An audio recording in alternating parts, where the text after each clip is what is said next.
nostalgie, le spleen, voilà tous les sentiments que nous allons essayer de combattre ensemble après un dernier shot d'émotion et un grand moment frisson.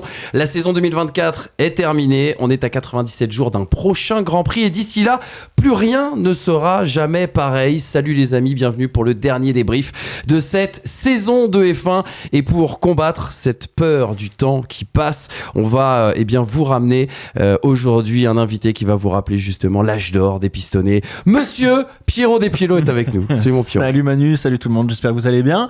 Ça fait longtemps qu'on a pas fait, ça faisait France 2022. Ah ouais. C'était là, mais sinon en studio ça fait 4 ans. Une émission à l'époque, il faut le dire, qui était un peu bière cacahuète quand même.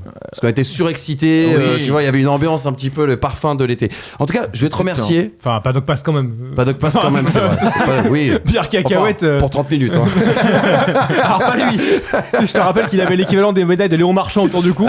C'est vrai. En fin de week-end un peu. C'est vrai, exactement. En tout cas, ça fait plaisir, frérot. De ouf. D'avoir un pilote alpine avec nous aujourd'hui. Oh là. Non, je ne suis plus sous courant. Dernier vainqueur. Non, mais dernier vainqueur. Oui, c'est vrai. Ah non, c'est Abby Pouling. Ah oui. oui, c'est vrai. T'as raison. Putain, il est bien. Tu racontes pas la F1 Academy? Oui. Ça en dit long sur vous, monsieur Moine. Monsieur Hamza Ramani, vous l'avez reconnu, vous l'aimez, vous le plébiscitez, il est encore avec nous, ça. Ravi de vous retrouver, notamment Pierrot, ça fait longtemps. Ça fait longtemps. Là, j'ai l'impression de me retrouver, tu sais, c'est un peu Retour vers le futur. Pistonné 2024, c'est un peu l'Inter Miami 2024 avec Barça 2011. Oui, on était le Barça 2011, il y a quoi?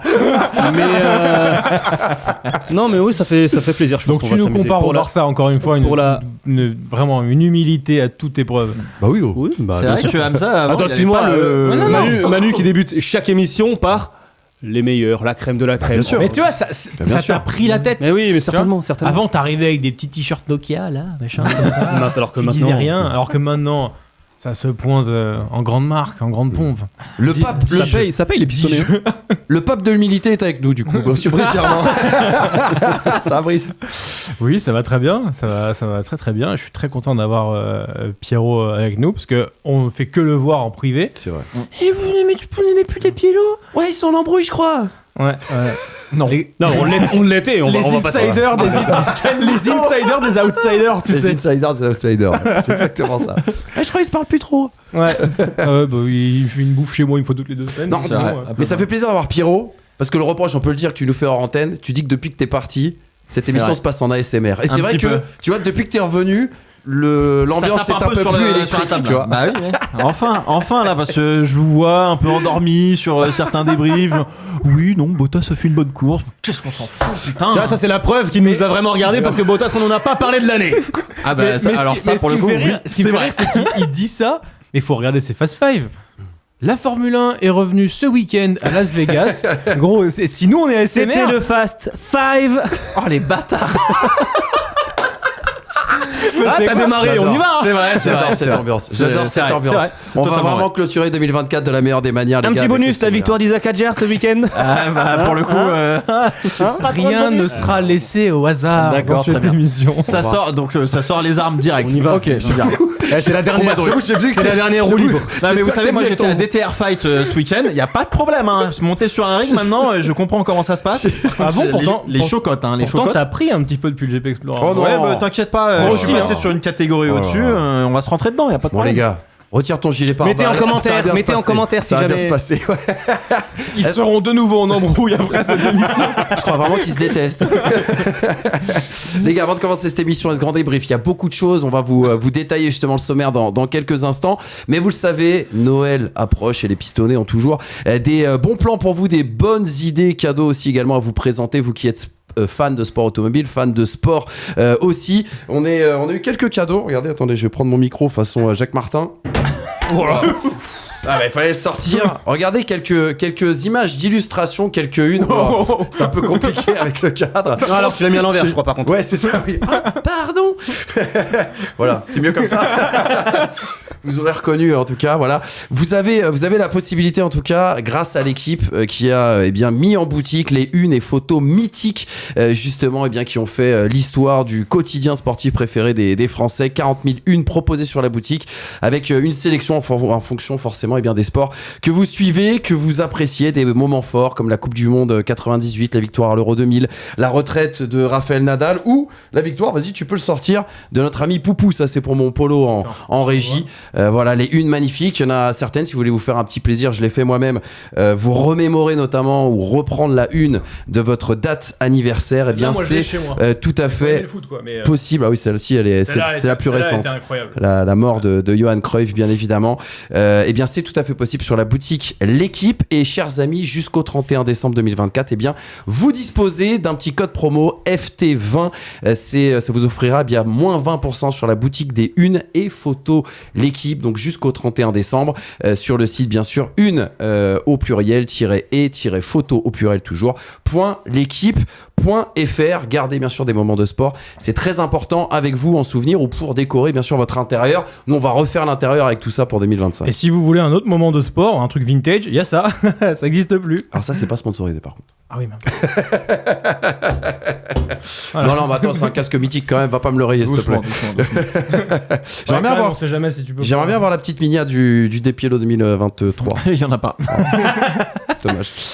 Ils ont essayé, on a vendu 2. Son père, sa mère. Voilà les amis. Et une de l'équipe, les photos légendaires. N'oubliez pas d'aller sur la boutique L'équipe et le code FT Sport pour avoir moins 20%. Les gars, on lance le sommaire. Quels sont les 4 enseignements pour vraiment la belle époque. Se rappeler la belle époque. McLaren champion 26 ans après. On va revenir sur le sacre de l'écurie Papaye et de la marque. L'empreinte aussi également d'un certain Zak Brown. Les adieux réussis de Lewis Hamilton. J'ai mis à l'émotion, mais on en a parlé tout à l'heure. Certains n'ont pas vibré autant sur le plateau et ce sera l'occasion justement il y a des cœurs de pierre. D'en parler. Il y a des mecs qui ont perdu tout sens de l'émotion. C'est terrible. Gasly, l'homme qui valait 3 millions en effet. Pierre Gasly qui a encore impressionné. 30, oui, pardon. C'est pas beaucoup quand même. J'arrive plus à lire. Gasly est l'homme qui valait 30 millions. L'homme qui n'a cassé aucune pièce cette saison. Qui est encore impressionnant sur son Alpine ce week-end. Et Alpine justement qui est allé glaner la 6ème place au constructeur. Et puis Abu Dhabi, le cimetière maudit. Le cimetière, vous savez, des éléphants qui partent en retraite et qui n'arrivent pas à gérer leur sortie. On évoquera le cas Sergio Pérez, on vous donnera des nouvelles d'un pilote français qu'on pourrait peut-être retrouver en Formule 1. On l'espère. Mon Polo, mon Léo, mon Aymen, un petit jingle et on lance tout de suite ce débrief.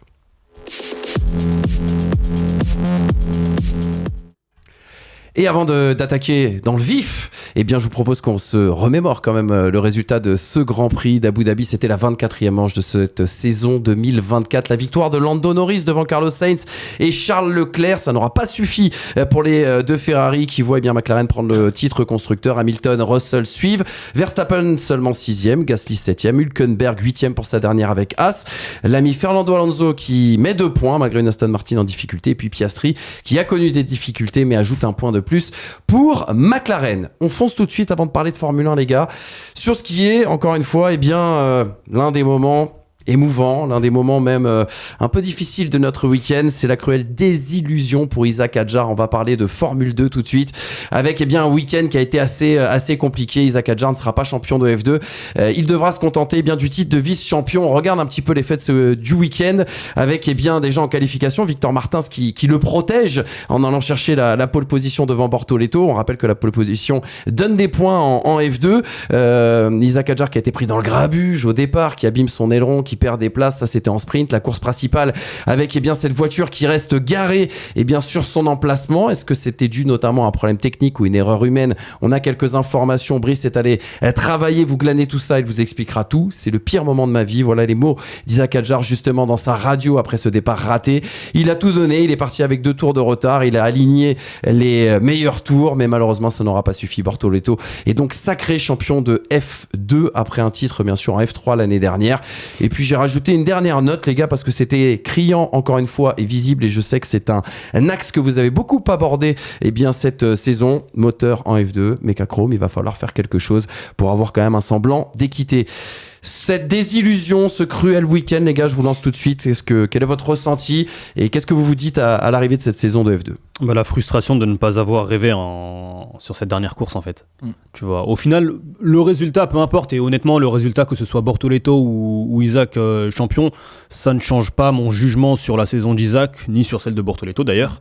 Maintenant, j'aurais aimé rêver. Voilà, j'ai ce regret de ne pas avoir vu un Isaac en position chasseur, un Bortoleto aussi en position de défense, parce que la disqualification d'Aaron en sprint, elle a une influence majeure. C'est qu'Isaac, en cas de victoire, remportait le titre en F2.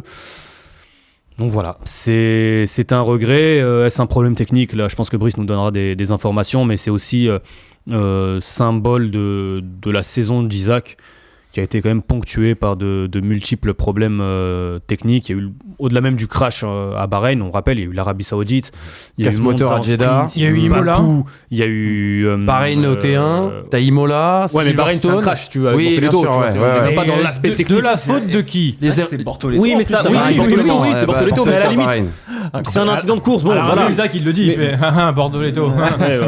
Si on savait à ce moment-là que carrément la 10 suite. months later. On ne pas non plus les erreurs aussi également de Campos, parce qu'il y en a eu deux, enfin erreurs, je sais pas, même Monaco et Hongrie en tout cas. Bien sûr. Manque de chance quand même Monaco, je trouve. C'est vrai, plus que un manque de erreur, mais réussite, bon, t'as raison. effectivement, il y a ils un l'ont petit pas peu de problème d'exécution, quoi. Ouais, ils l'ont pas vraiment couvert. Mais bon, à la limite, voilà, ça fait partie aussi Ça fait partie du jeu. de la saison, exactement. C'est le sport automobile. Maintenant, si tu fais un bilan global de sa saison, elle est très satisfaisante. C'est le pilote qui a gagné le plus de courses sprint, le plus de courses principales, pardon, avec 4, enfin le plus de courses même tout court, je crois. Ouais, tout court.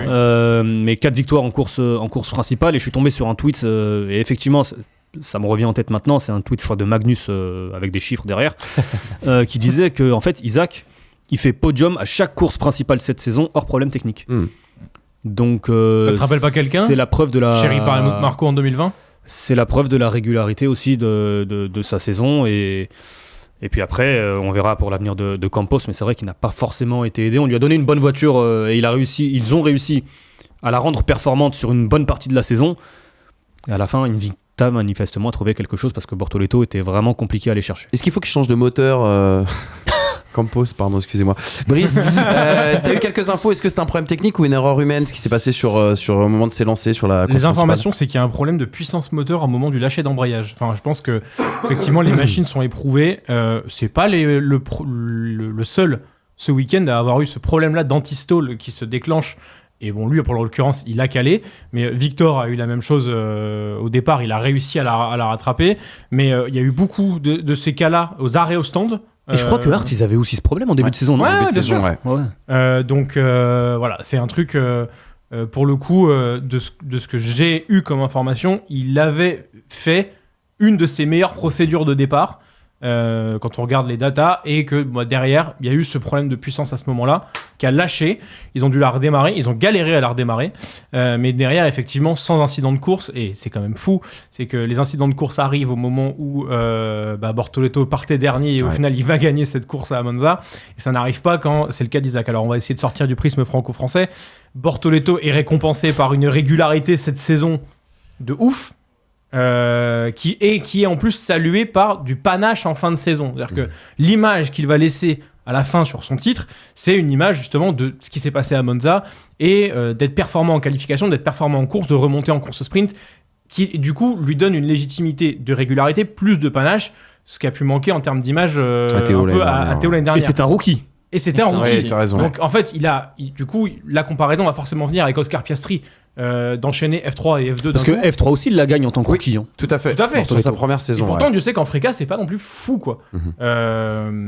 Donc. Après, tout dépend de l'auto. Il y a vraiment des disparités entre les écuries. Mais du coup, Bortoleto est récompensé. Et là, pour le coup, moi, je trouve qu'il mérite son titre. Mais c'est vrai que dans l'impression laissée, en fait, il va pas falloir du tout oublier le nombre de malchances qu'a eu Isaac, le nombre de problèmes méca qu'a eu Isaac. Isaac et Red Bull ont fait le choix d'aller chez Campos, une écurie qui n'était pas devant en termes de gestion d'un championnat à la lutte, en termes également de savoir-faire sur les réglages, etc. C'est la première fois qu'il jouait le titre. Hein. Oui, et grâce à qui? Est-ce que Pepe Marty était en lutte avec Isaac? Non. Donc, dans l'impression, la manière de ce qu'a donné Isaac Hadjar, je pense que c'est tout ce qu'il faut à Helmut Marko, et je ne pense pas que ce Abu Dhabi-là aura une incidence particulière sur son futur, contrairement par exemple à si tu es chez Art ou chez Prema et que tu gagnes le championnat un tout petit peu sans avoir vraiment dominé. Je pense qu'effectivement, l'impression qu'a laissé Isaac est plus grande. Mick Schumacher. Voilà. On n'a rien demandé, il en a mis une. Hein. Attention, ça sent le bleu. Après, ceci dit, c'est vrai que t'es quand même un peu long, quoi. Donc à un moment donné, accouche, frérot, c'est bon, on a compris. Hein. Pierrot, ton avis sur cette minutes, t'es pas sûr on va en parler Ouais, d'Isaac pas plus. Hadjar d'ailleurs dans le 4e et dernier enseignement. On parlera un petit peu de la suite et de ce que l'on sait à date. Pierrot, qu'est-ce que t'as pensé de cette saison F2 ? J'ai vu une excellente vidéo sur ta chaîne il y a quelques mois où tu demandais justement à quoi sert encore cette formule de promotion quand on voit justement les pilotes qui ont été promus. On dépense du pognon, quoi. On demande à des jeunes de payer des grosses saisons à 2-3 millions, si c'est pas plus d'ailleurs. Ceci dit, aujourd'hui, il y a quand même le sentiment de voir des jeunes se battre et apprendre pas mal le métier que demande la Formule 1, c'est-à-dire faire des arrêts au stand, gérer des pneus, sur des relais, se positionner dans le trafic, faire attention à ça, essayer de réfléchir sur l'intelligence de course, et on est sur des formats de course avec un arrêt, donc on est quand même sur des formats plus longs qu'on voit nulle part ailleurs en monoplace, en tout cas dans les catégories juniors. Sinon c'est que du sprint, qui est aussi un exercice excellent, notamment sur la gestion des pneus sur toute une course. Mais en tout cas, pour Isaac, il est dans une bonne maison parce que sa personnalité correspond tout à fait à Red Bull. Et on a vu quelqu'un qui, pour certains, paraît un peu arrogant de l'extérieur parce que justement, il veut gagner. Et c'est aussi ça qu'on lui demande et il le fait savoir. Et quand il est pas content, il est pas content. Quand il est content, il le dit. Et en fait, il y a quelqu'un de très honnête, un peu dans la même type de personnalité, j'allais dire, que Max Verstappen, d'une certaine manière. Et puis voilà, donc non, je pense qu'il a relativement impressionné cette année par rapport à l'année dernière. Maintenant, oui, quand on n'a pas de chance, ça arrive. Hein, donc on verra ce que ça donne avec les tests hivernaux des jours prochains. Et puis on espère que ça se retrouvera dans une Formule 1. On a eu ce même problème l'année dernière. J'aimerais juste que du côté de la F1, on puisse comprendre qu'en fait, sur la fin de saison, il se trouve qu'en essai libre, première session d'essai libre, il y a quand même pas mal de pilotes de F2 qui vont participer. Donc, ce serait bien de mettre un laps de temps supplémentaire, 30 minutes, 1 heure supplémentaire pour permettre aux pilotes de relâcher, de décompresser avant une séance de qualification, ou mettre exceptionnellement la séance de qualif le samedi, je sais pas, mais trouver une solution. Parce qu'Isaac le dit lui-même après justement sa qualif F2, et il le dit en toute transparence et honnêteté, ça a été compliqué. Tu conduis pas la même caisse, hein. Enfin, bien sûr, toi Théo l'année dernière, de la même manière. Oui, mais non, c'est pas la même caisse. Non mais t'es chiant toi. Attaque-toi à lui là-bas. Par contre, t'as parlé trop fort, c'est quoi ? C'est pas la même caisse. Ah oui. Pas du tout. Non mais quand tu passes de la RB20 avec toutes ces problématiques, avec sa manière de freiner, sa manière de réaccélérer son appui, etc., et que tu te retrouves avec une F2 où il faut être lent dans les virages, sinon tu la perds instantanément. Enfin, il va falloir quand même se réhabituer. Il a 40 minutes, je crois, entre le moment où il sort de la Red Bull pour se changer, pour aller de l'autre côté du paddock. Aller au paddock F2 concrètement, chercher ses affaires, ses équipements, machin, monter dedans, se remettre dans le setup F2. Ouais, quand tu luttes pour un championnat, c'est pas forcément le plus évident, quoi. Et rappelez-vous Théo l'année dernière. Hein. Bah oui, mais pourquoi de qualification très très compliquée. Vessi, il me semble qu'il participe pas à la séance d'essai libre. Il roule pas, je crois, sur la séance d'essai libre. Je suis pas sûr. J'ai un doute. En le disant, j'ai un doute, mais en tout cas, Théo, lui, ça, je sais pas s'il y a un lien de cause à effet, mais en l'occurrence, il fait 13 ou 14 en qualif. Ouais, c'est ça. Je suis pas sûr que ça aide. Et là, Isaac fait 5. 4, il fait 4 et il part 3. Ouais, alors qu'il était premier des essais libres. Exactement. Ouais. Pierrot, juste parce que c'est vrai qu'on a beaucoup parlé d'Isaac, c'est normal, c'est le vice-champion F2. D'ailleurs, titre honorifique, mais c'est le champion moral, on peut le dire, de cette saison. Même pour les si Français. ça ne changera pas. Non, mais pour le monde des observateurs. Pour quand nous, même. oui. Pour les Français. Des observateurs quand même. N'oublions jamais que ne pas être champion en F2 ne veut pas forcément dire quelque chose sur la suite. C'est plutôt une très bonne chose. Les champions du monde de Formule 1, il y en a très peu qui ont été champions en F2. Juste des nouvelles, parce que je sais que t'es assez proche, tu t'entends bien avec lui. Vous avez fait une vidéo notamment ensemble. Victor Martins, tu sais à peu près à quoi pourrait ressembler son avis. On l'attendait dans le line-up qui est finalement pour le moment. Écoute, je sais pas. Je pense que ça parlait normalement de refaire une saison de F2, mais à voir. En vrai, une saison compliquée par des sponsors financés. Ah, mais merci, oui. Mais on savait que c'était plus compliqué, quoi.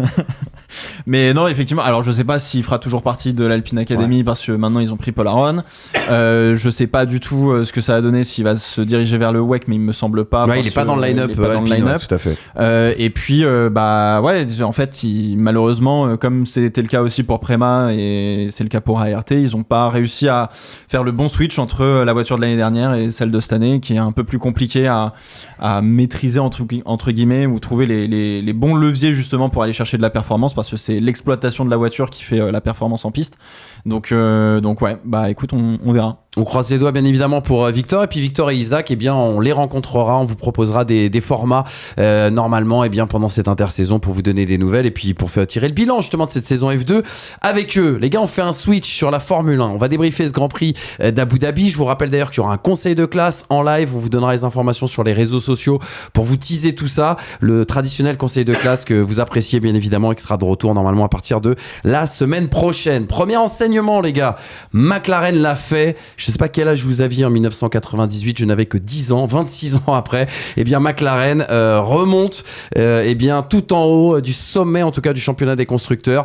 Ce week-end ils avaient le package dominant, il y a eu sans faute aussi également de Norris, il faut bien sûr le préciser, d'autant que Piastri est passé de victime à pénalisé, victime du premier virage avec cette attaque un peu suicide de Max Verstappen, pénalisé après cette bévue dans le derrière de Franco Colapinto, et puis je voulais insister là-dessus, mais 26 ans après l'ère Ron Dennis, le dernier titre en tout cas qui était dans l'ère Ron Dennis, mine de rien, il faudra saluer le sacre du projet Zak Brown qui est arrivé en 2018 et qui aura donc mis 6 ans à remettre cette écurie sur des rails alors qu'elle avait des problèmes financiers absolument monstrueux et qu'elle revient de très très loin. Ferrari partait trop loin peut-être ce week-end aussi d'un point de vue comptable au championnat du monde des constructeurs, plombé dès les essais avec les problèmes de batterie sur la voiture de Charles Leclerc qui nous a offert une remontée fantastique, un premier tour magique, passé de P19 à P8. Vous avez sans doute vu ces images absolument extraordinaires.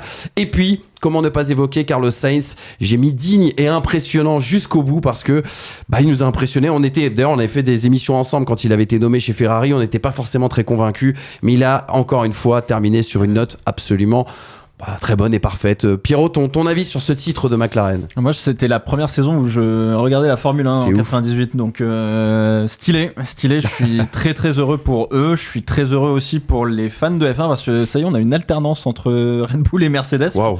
Depuis 2009, on n'avait pas eu un autre constructeur. Donc très très content. Effectivement, je pense que c'est assez mérité. Ils reviennent de loin. Dans le sens où, comme tu l'as dit, Zak Brown, je croyais qu'il est arrivé un petit peu avant, il me semble. Peut-être 2017. Il a dû arriver un peu avant, mais il a vraiment pris les rênes de l'écurie en 2018, effectivement. Et puis, faut saluer le travail d'Andrea Stella, je pense, qui s'est parfaitement adapté, entre guillemets, à son rôle de team principal, parce qu'à la base c'était quand même l'ingénieur de course de Fernando Alonso chez Ferrari notamment, et donc ça a mis les bonnes personnes aux bons emplacements, ça s'est libéré de James Key qui n'est pas un bon directeur technique visiblement puisqu'il est passé chez Sauber. Dommage pour Audi. Dommage pour... Oui, peut-être qu'ils changeront, j'en sais rien. Après, ceci dit, ils ont peut-être sympa le mec à la machine à café, peut-être drôle hein. mais en fait pas à 10 millions par an, tu vois. Ça c'est moins drôle. Ça c'est moins drôle ça. Mais non, effectivement, le sacre de McLaren est en fait un peu bizarre d'une certaine manière parce qu'ils ont fait quand même pas mal d'erreurs cette année sur des gestions de course, sur de l'exécution, etc. Mais ils avaient clairement la meilleure voiture depuis à peu près Miami, je dirais. Et effectivement, en fait, ils ont terminé toutes les courses sauf l'Autriche, mais Lando Norris est classé comme classé. Plus 7 tours. Pour le coup. Ouais. Donc, c'est la maxime. Si vous voulez arriver premier, premièrement, faut arriver. Exactement. Tu parlais de cette stat depuis Miami. Regardez les gars, le point comptable après Miami, entre Miami et Abu Dhabi. Regardez le classement des constructeurs. Si la saison avait commencé bien du côté des États-Unis, on a donc McLaren 542 points, Ferrari 465, Mercedes 404, Red Bull 350. Dont 307 par Max Verstappen. C'est dingue quand même. Ah, c'est fou. C'est monstrueux. Le Red Bull, je l'avais pas, tu vois. Ouais. C'est assez. C'est cata. Pérez met 47 points depuis la trêve, je crois. 45 points de plus. 40, tu vas voir 45 exactement. Ah oui, forcément un pilote contre deux. Hein, mais là-dessus, ça ne fait que montrer que la stratégie de Red Bull n'est plus payante à partir du moment où tu n'as plus une voiture extrêmement dominante. Et à partir de là, ça montre aussi que Ferrari a optimiser certaines choses parce que pour moi ils ont eu en fait en moyenne ils ont eu la deuxième voiture cette saison, c'est-à-dire que parfois c'était Red Bull devant, parfois c'était McLaren, parfois c'était Mercedes, mais les plus réguliers à rarement faire des 7 et 9 c'était quand même eux, et pour le coup ça montre bien leur optimisation. Mercedes, c'est presque miraculeux de les voir à cet endroit là parce qu'en fait ils ont su optimiser des packages à certains moments de façon prodigieuse. Ils sortent quand même je crois avec 1 ou 2 doublés cette saison. Deux doublés. C'est quand même incroyable quand tu vois que la voiture elle est aussi en dents de scie dans sa performance. Un ou deux, je sais plus. Non, parce que Russell se fait, tu sais, en Belgique, il a été disqualifié. Non, par contre, il y a eu deux équipes qui ont fait un doublé. Ouais. Mais par contre, je suis assez étonné d'une chose, et ça reprend un peu ce que dit Pierrot. McLaren, pour moi, devrait avoir plus d'avance sur ce classement post-Miami. Parce que c'est vrai que on a quand même le sentiment que la voiture a été plus forte, plus longtemps, plus régulièrement cette saison. Maintenant, est-ce qu'on peut en vouloir à une écurie qui ne jouait plus et dont les hommes certainement ont beaucoup changé depuis 2008 par exemple, une écurie qui ne jouait plus le haut de tableau, de savoir optimiser parfaitement son package? Je ne sais pas. Et en même temps, est-ce qu'on a vu une écurie partir de si bas il y a si peu de temps et arriver aussi haut en si peu de temps? Pareil, j'ai pas d'exemple flagrant en tête. Rien que pour te dire, j'ai pris une stat pour vous montrer. McLaren, entre l'Autriche 2023 et Abu Dhabi 2024, ils ont marqué 951 points. Si on veut reprendre 951 points de McLaren avant Autriche 2023, il faut remonter jusqu'au Canada 2016. Wow. En 18 mois, ils ont fait l'équivalent de 7 années de points avant. C'est colossal et ça montre aussi pourquoi, mine de rien, peut-être que cette saison, il fallait être un peu tolérant sur les erreurs de McLaren en tant qu'équipe. Et les pilotes aussi n'ont jamais eu à jouer ce type de lutte quand tu avais en face des mastodontes Verstappen, Red Bull, qui effectivement étaient en mesure d'aller faire mieux. Il a envie de répondre depuis tout à l'heure, Hamza. Non, mais en fait, il a raison. On se doit. Non, mais attendez, on doit être tolérant avec McLaren, mais je ne peux m'empêcher de dire que McLaren a une part de responsabilité quant au fait que Norris n'ait pas lutté jusqu'au bout. Oui. Si on peut filmer Manu, s'il vous plaît. Tu vois. Oui. Donc, à la fin, moi, je veux bien. Il y a effectivement cette tolérance. Il y a effectivement, moi, je suis ravi de retrouver McLaren au sommet. Mais tu pensais pas que j'allais parler de Norris? Non, je t'attends. Non, mais non. Non, en fait, je dis juste que mine de rien, cette inexpérience, elle coûte cher. Oui, c'est vrai. Tu vois. Alors, ok, il y a ce premier titre. Alors, certains vont dire, les esprits les plus taquins vont dire 2007, ils ont été champions. Oui. Non. S'il n'y avait pas une disquette qui a été échangée, s'il n'y a pas eu. Si on n'était pas allé faire des photocopies, par exemple. Bourrage papier. Mais en fait, potentiellement, ce que l'on a vécu, c'est parce que je lis et j'entends beaucoup, oui, 2025, McLaren, on ne sait pas. On ne sait pas à quel point ils seront devant ou pas. On ne sait pas comment va travailler Ferrari cet hiver.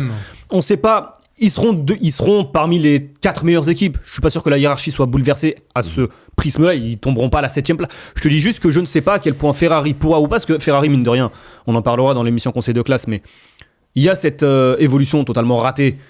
C'était où? C'était à Barcelone, je crois. Barcelone, qui coûte mine de rien cher et qui coûte le titre constructeur. Ah bah clairement. Tu vois, parce que sur plusieurs courses, ils ont été. Tout le mois de juin, ils étaient aux fraises. Mais in fine, Ferrari, si tu prends un classement depuis septembre, Ferrari, ils sont à la lutte aussi pour le championnat. Et ils auront l'année prochaine des pilotes aussi avec Charles Leclerc et Hamilton, des pilotes d'expérience. Un qui a été septuple champion du monde et qui a joué des titres quasiment sur 10 saisons.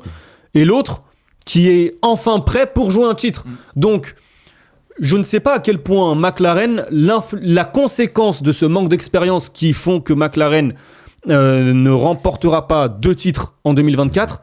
Moi, je ne sais pas, peut-être que ça leur coûtera aussi des titres en 2025. Peut-être qu'en 2025, ils gagneront 0. Et à ce moment-là, on dira, ouais, mais McLaren a déçu parce que la saison dernière, ils ont été champions. Oui, mais il fallait passer par ce step-là. Mais justement, c'est ce que ça coûte cher. Ah bah oui. Mais c'est ce que j'allais dire, parce que là, les gars, on est quasiment dans le conseil de classe déjà. Si on prend la photographie du côté d'Abu Dhabi, on peut noter du côté de chez McLaren et du côté de Lando Norris qu'il y a quand même des progrès justement dans cette lutte psychologique. Bien sûr. Je suis désolé, mais je pense que McLaren sont maintenant prêts. Lando Norris est prêt aussi pour 2025 et en tout cas pour s'attaquer au titre.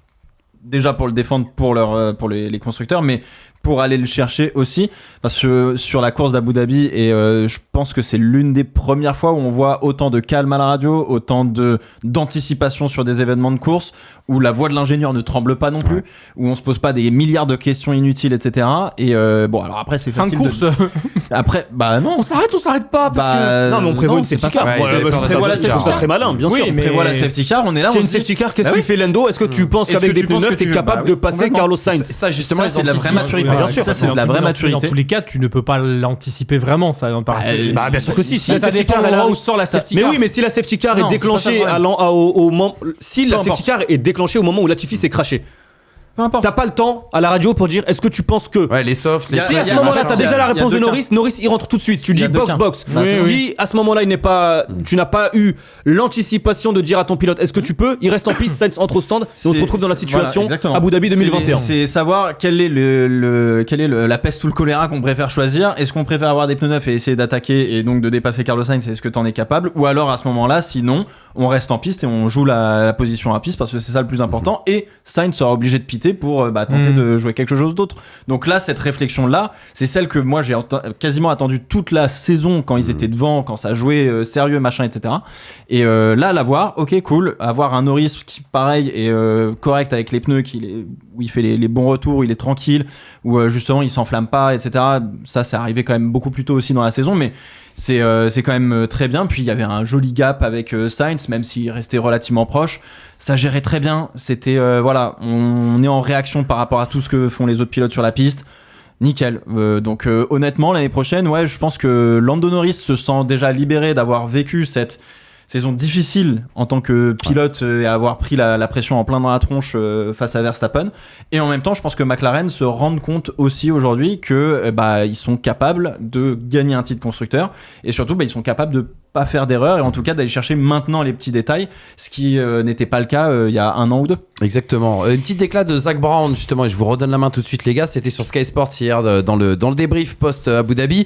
Il dit c'était les 2 pires heures de ma vie. Ça se voit à sa tête d'ailleurs. Je lui ai tout pris, Capilla. On dirait Manu Moine, tu sais, après le Grand Prix de France. Ça, c'est la Manu Moine dernière émission. dans 10 ans à peu près, 10-15 ans. Un peu plus mince, Tu vas j'espère. devenir patron d'écurie, c'est bien ça. Ouais, ça serait pas mal. C'était les 2 pires heures de ma vie et de loin, dit Zach Brown. J'ai cru que j'allais avoir une crise cardiaque. Heureusement, sur cette course, Lando nous a porté. Il ne fallait pas faire d'erreur et nous étions inquiets des safety cars. Je m'inquiétais de tout. Il a conduit parfaitement comme il sait le faire. L'an prochain, il va tout donner, et vu la dynamique sur laquelle il se trouve, je ne parierai pas contre lui. Celui qui a tout changé, c'est Andrea Stella, un leader incroyable. Il montre l'exemple, il donne du pouvoir aux gens, il est très technique et il pousse tout le monde à tirer le meilleur d'eux-mêmes, et c'est ce que vous avez vu ce soir. Hamza, est-ce qu'on va finir cette saison sur un petit compliment pour Lando Norris? Franchement t'abuses parce que je pense que j'en ai donné pas mal des compliments cette saison sur je Norris. rigole. Mais Je rentre dans ma propre En caricature. privé, Non, tu veux non. dire. pardon En privé, tu veux dire. aussi face au Sur micro, quand même, sur des face au discussions cryptées, tu sais. micro. Sur Telegram. Tu sais qu'ils bossent chez le The Race, mais ils ont fait le classement des meilleurs pilotes de McLaren, ils bossent là-bas aussi. Troisième Il l'a meilleur mis pilote. 2 maintenant. Il l'a mis 2. Troisième meilleur pilote de l'histoire. Non, pas encore. Mais je pense que. Bref. Non, mais il a fait une saison, encore une fois, et on en parlera dans l'émission du conseil de classe. Lando Norris a eu la possibilité de jouer le titre. Moi, je ne lui en veux pas personnellement parce que ça fait partie de C'est pas mon père. parce que ça fait partie du processus d'apprentissage. Encore une fois, je le répète, et etc., etc. Mais encore une fois, je le redis, sur cette fin de saison, il m'a montré des choses. On parle beaucoup de Zandvoort comme course référence où il a largement dominé.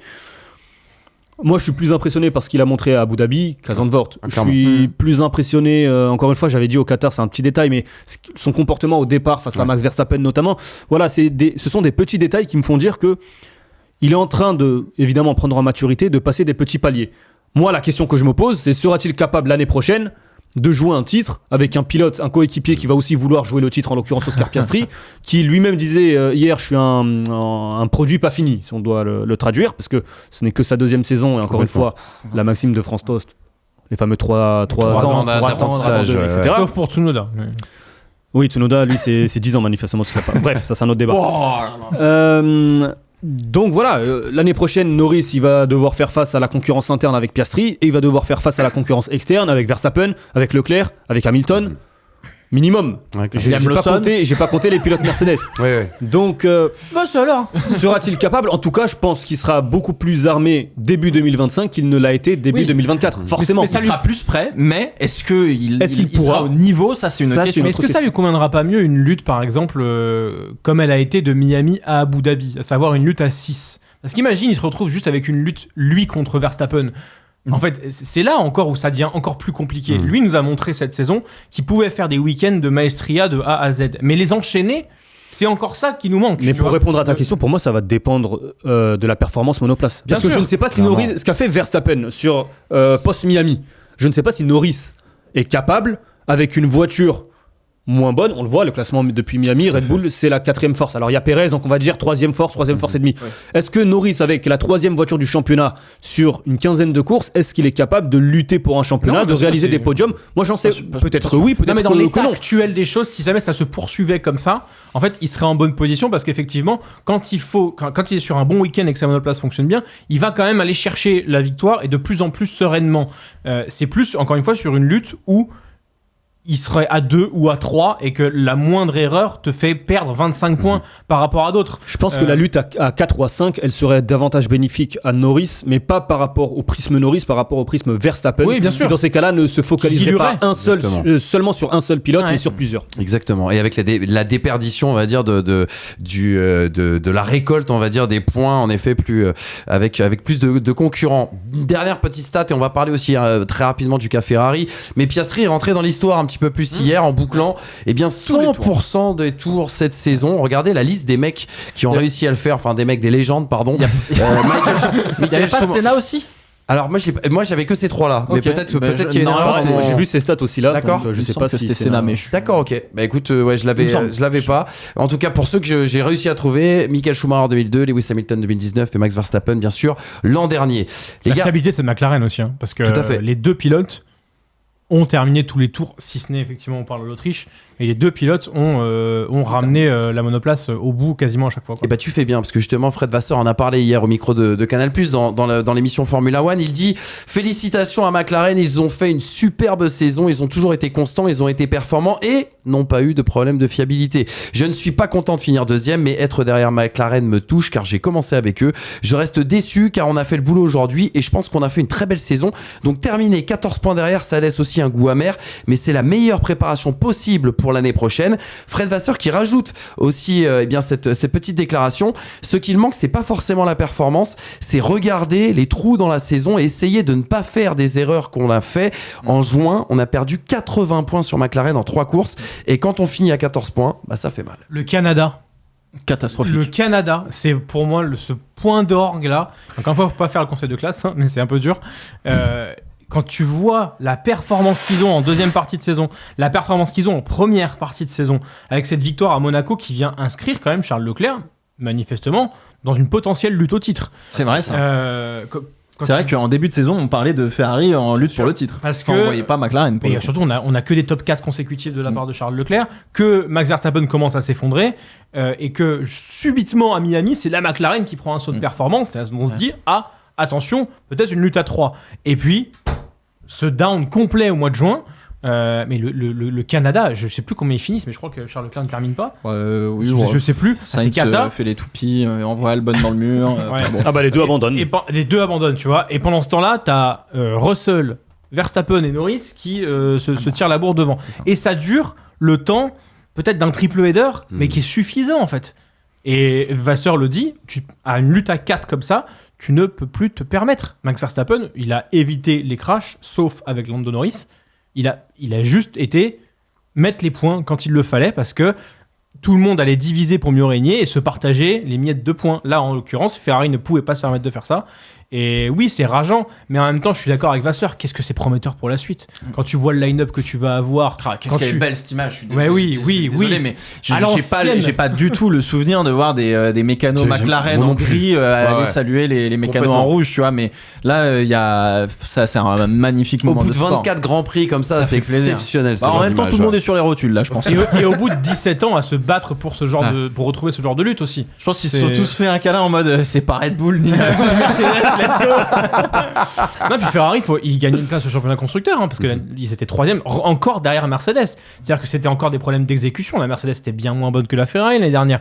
Mais là, ça y est, les problèmes d'exécution sont gommés. Ah ouais. Je trouve quand même que Frédéric Vasseur a quand même appris depuis son ITV avec les pistonnets. Hein. Je sens quand même que hein, ça va beaucoup mieux. Hein. Ça va beaucoup mieux. Mais t'as pas capté hein. Pierrot, ton avis sur Avec la les excellents saison plans de coupe de Pierre-Olivier Vallès, surtout. L'autre, il s'est incrusté dans cette interview là. Ouais, mais je vous fais des plans de coupe, J'avoue, les gars. j'étais comme ça, en Ouais, plus. bon, on a qu'une cam, donc vas-y. qui nous ont servi pour l'intro, ça va bien, ça va bien, le il est- montage de l'intro de Oh, il l'interview, filmait je peux les te dire. briques d'eau là.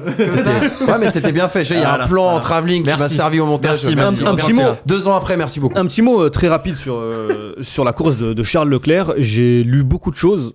Alors, pardon de calmer. Je trouve qu'on en fait trop.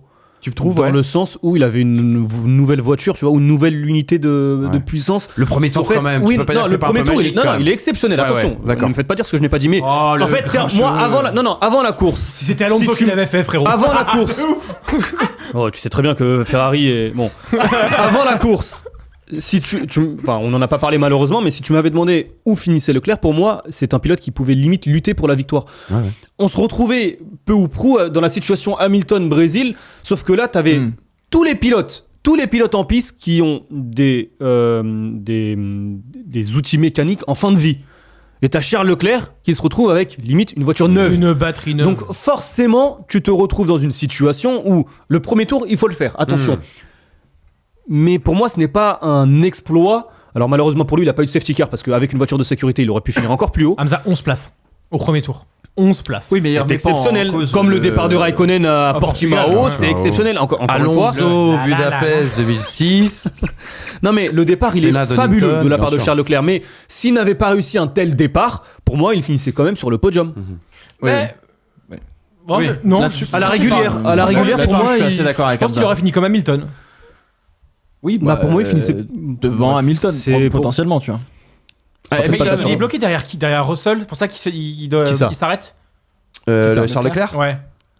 Si Il se bloque pite, derrière Russell. je pense que ça pite effectivement pour Le essayer un moment de undercut Gasly. parce que c'est compliqué de dépasser à Abu Dhabi et je pense que quand t'es dans le trafic, et c'est aussi ça qui a fait toute la course de Lewis Hamilton, c'est que quand t'es dans le trafic, faut trouver une solution avec les stands pour pouvoir justement Mettre un sauter quoi. Mais sinon ouais non effectivement la course de Charles elle est le premier tour il est masterclass hein. Et moi, j'ai beaucoup aimé l'attitude de Charles Leclerc à l'arrivée de cette course. Ouais. J'ai trouvé bonhomme. Tu vois, c'est exactement ce que je voulais voir. Et tu sens qu'il aime Ferrari. Tu sais, Exactement. L'année dernière, il avait déjà fait la même c'est contre dans son Mercedes. sang. hein. Mmh. Je sais pas si vous vous souvenez, Abu Dhabi, mais il est bien focus sûr. sur la liste ou la lutte Mais là, pour la c'est un deuxième place titre. constructeur. Mine de rien, Ferrari 2008 quoi. Ouais, complètement. 2008. Et puis même pour Charles Leclerc, les années passent, tu vois. Il y a besoin de gagner et j'aime cette frustration justement de ne Ouais. pas avoir gagné. Mais 27 ans, ça va. Non, mais j'ai pas dit qu'il non était en ça va retard. pas c'est en retard, Non, ça. mais j'ai pas dit qu'il était en retard. Mais je dis que les années passent et que forcément, quand t'es un compétiteur, bah, le manque de gagne, entre guillemets, peut te. Par contre, j'ai hâte de le voir lui avec une voiture. Je le souhaite compétitive pour jouer un titre. Parce que Face à la Lewis saison, Hamilton. c'est vraiment la saison, c'est vraiment. Oui, mais même sans Hamilton, c'est vraiment la saison. J'ai l'impression où Leclerc, il a quand même passé plusieurs paliers et aujourd'hui, je le sens prêt à jouer un titre. Il manque un palier sur le recul, sur l'intelligence de course qu'a Carlos Sainz et qu'il, je trouve, n'a pas encore suffisamment. Ouais, Un petit truc. C'est pinaille, hein. Mais Vous savez quoi, les gars? Dans 97 jours, il y a une saison qui commence et on sera là, bien sûr, pour en Pour parler conclure, et la raconter. Je pense que Leclerc début 2025. On va les couilles. Allez, tiens. Je pense que Leclerc début 2025 partira beaucoup plus haut que Norris début 2024. Oui. Quand tu vois le résultat final, Exactement. Et on sera là bien sûr pour le voir, pour le commenter et pour en parler. Les Pour gars, conclure. je sais que vous avez absolument envie d'arriver au prochain sujet parce qu'hier, il s'est passé ça.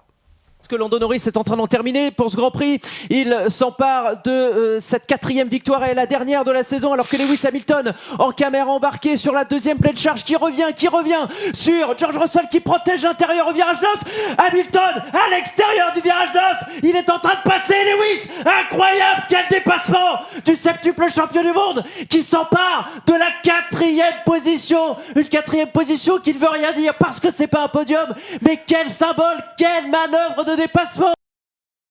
Les adieux réussis, les adieux à l'émotion de Lewis Hamilton. C'était sa dernière course avec Mercedes. Et la première chose d'ailleurs qu'il faut dire, les gars, et qu'il faut souligner avant de parler de sportif, avant de parler de ce week-end, parlons de la journée de jeudi. Il a sorti cette vidéo de Mercedes.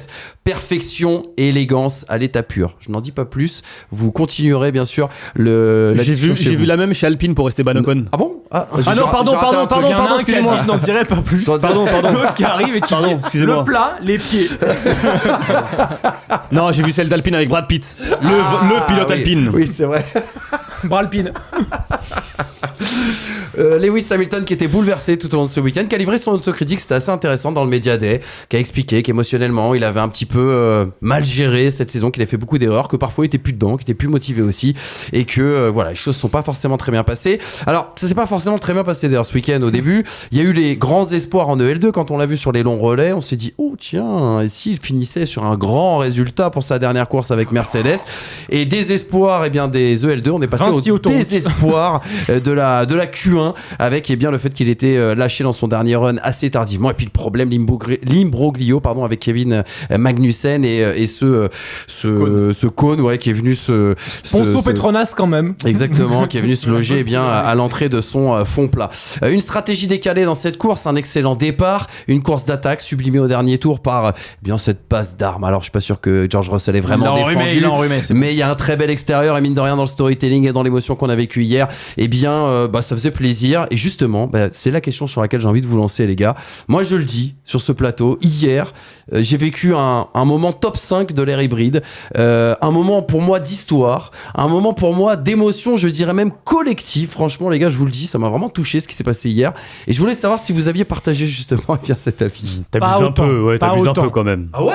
Ah, Silverstone 2024, c'est beaucoup plus fort que ce qui s'est passé hier. Ah oui, oui. Pour moi, Silverstone, je vais dire, C'est dans en la toute lignée, je sincérité, trouve. Silverstone 2024, pour moi, c'est le moment le plus fort de la saison Ah bah 2024. moi je suis entièrement d'accord avec toi. Oui, je suis entièrement Non, mais d'accord enfin, avec toi. le symbole était beau. Le symbole était beau que ce soit. Avec le lui qui- limogeage d'Esteban Ocon. Enfin, Non, mais je le vois, il réfléchit, il hésite. Non, je réfléchissais aux autres C'est pas grave, moments. c'est Pierrot sur ses collègues quand même. Tu pourrais. Mais c'est plus. Mais arrêtez de parler de mes blague, collègues. C'est une blague, les gars, premier J'adore degré. Esteban, mais quand même. Les gars, premier degré dans le Douane chat, a pris une c'est de la promo blague. ce soir, mais bon, Ouais, c'est pas grave. c'est vrai. Bah voilà, j'ai perdu. Non, mais enfin, je trouve le symbole beau que ce soit le seul qui ait les pneus neufs à Abu Dhabi Oui. Ah, dans le dernier mais- tour, et qu'il puisse dépasser quelqu'un dans le virage dans lequel il a essayé d'attaquer Max Verstappen en 2021 dans la dernière tentative, et qu'il n'ait pas pu au dernier tour. Moi, c'est ça qui m'a fait kiffer, en disant bah voilà, ça y est, je peux passer, j'ai le capital pneumatique. Ça ne rendra pas un titre, ça ne fera pas tout ça, mais et puis Russell effectivement avait la consigne de voilà. se battre de façon fair. Verstappen, on lui a pas dit keep it clean. Super clean, c'était ça. Non, là, c'était Super clean, 2021, c'était Zube Max, là, c'était Zube Clean. mais oui, de toute façon, dans tous les cas, de toute façon, Russell n'avait rien à jouer. Pour Mercedes, ça ne changeait rien. Si Moi, tu je pense fais qu'il perdait son contrat, George, si jamais il le laissait pas passer. T'imagines l'année prochaine, ils lui disent t'as perdu la place à Abu Dhabi, Anthony numéro 1. Non, mais enfin, je trouve ça beau comme petit symbole. Après, effectivement, faut bien se rappeler qu'Hamilton ne quitte pas la F1, il quitte Mercedes. Oui, mais- C'est la fin d'une énorme collaboration. Moi, je trouve qu'il y a une petite mort, en fait. Et là, exactement, là, Moi, je par contre, trouve je qu'il y a te une mort, rejoins. il y a Je te une mort rejoins hier. dans le sens où je me dis, j'ai pris une gifle en mode, il y a une grosse partie de l'histoire de la Formule 1 qu'on a pu vivre avec Mercedes, et mine de rien, dans 2 ans potentiellement, en fait, je me suis projeté à dans 2 ans, si Hamilton dans 2 ans quittait la F1, ou dans 3 ans, ou l'année prochaine, peu importe, mais je me suis projeté en me disant, attends, mais en fait, ce jour va arriver. Et c'est exactement ça. C'est exactement ça en fait que tu te dis hier. C'est que tu dis ces mecs-là C'est ne le sont début pas de la comme fin. Vettel, c'est un peu comme Alonso Mais, quand il part, même en foot, exactement. quand Messi se barre du Barça, ou quand, enfin, tu vois, où t'as ce début de la fin. C'est autre chose pour moi. Tu as Ouais. le sommet est passé, mais peut-être qu'il peut revenir. On ne sait pas. Tu te dis qu'il est beaucoup plus proche de la fin que du début. Non, mais Non mais c'est vrai. Non mais spoiler c'est- alert. Quasiment 40 piges, Non, ouais. mais, attends, non mais tu dis ça, mais en fait, ce que je dis, je vous apprends rien, bien évidemment, l'autre il se fout de ma gueule en plus.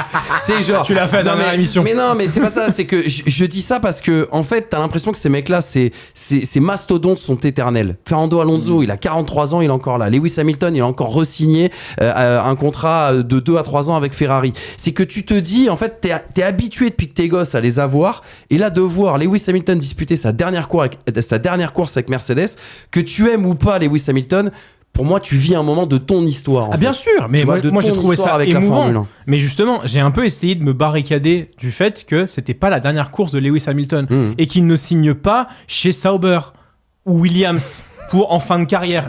Ça me fait pas le même effet à moi, par exemple, dans mon affect, que Kimi Raikkonen qui fait sa dernière course en 2018 chez Ferrari. Là, il y a un aspect Ouais, parce que t'es historique. Ferrarista aussi. Il y a un aspect historique, mais ce que je veux dire, c'est que Raikkonen, quand il part chez Alfa Romeo. Je sais qu'il ne va plus performer. Mmh. Il part chez Ferrari, là.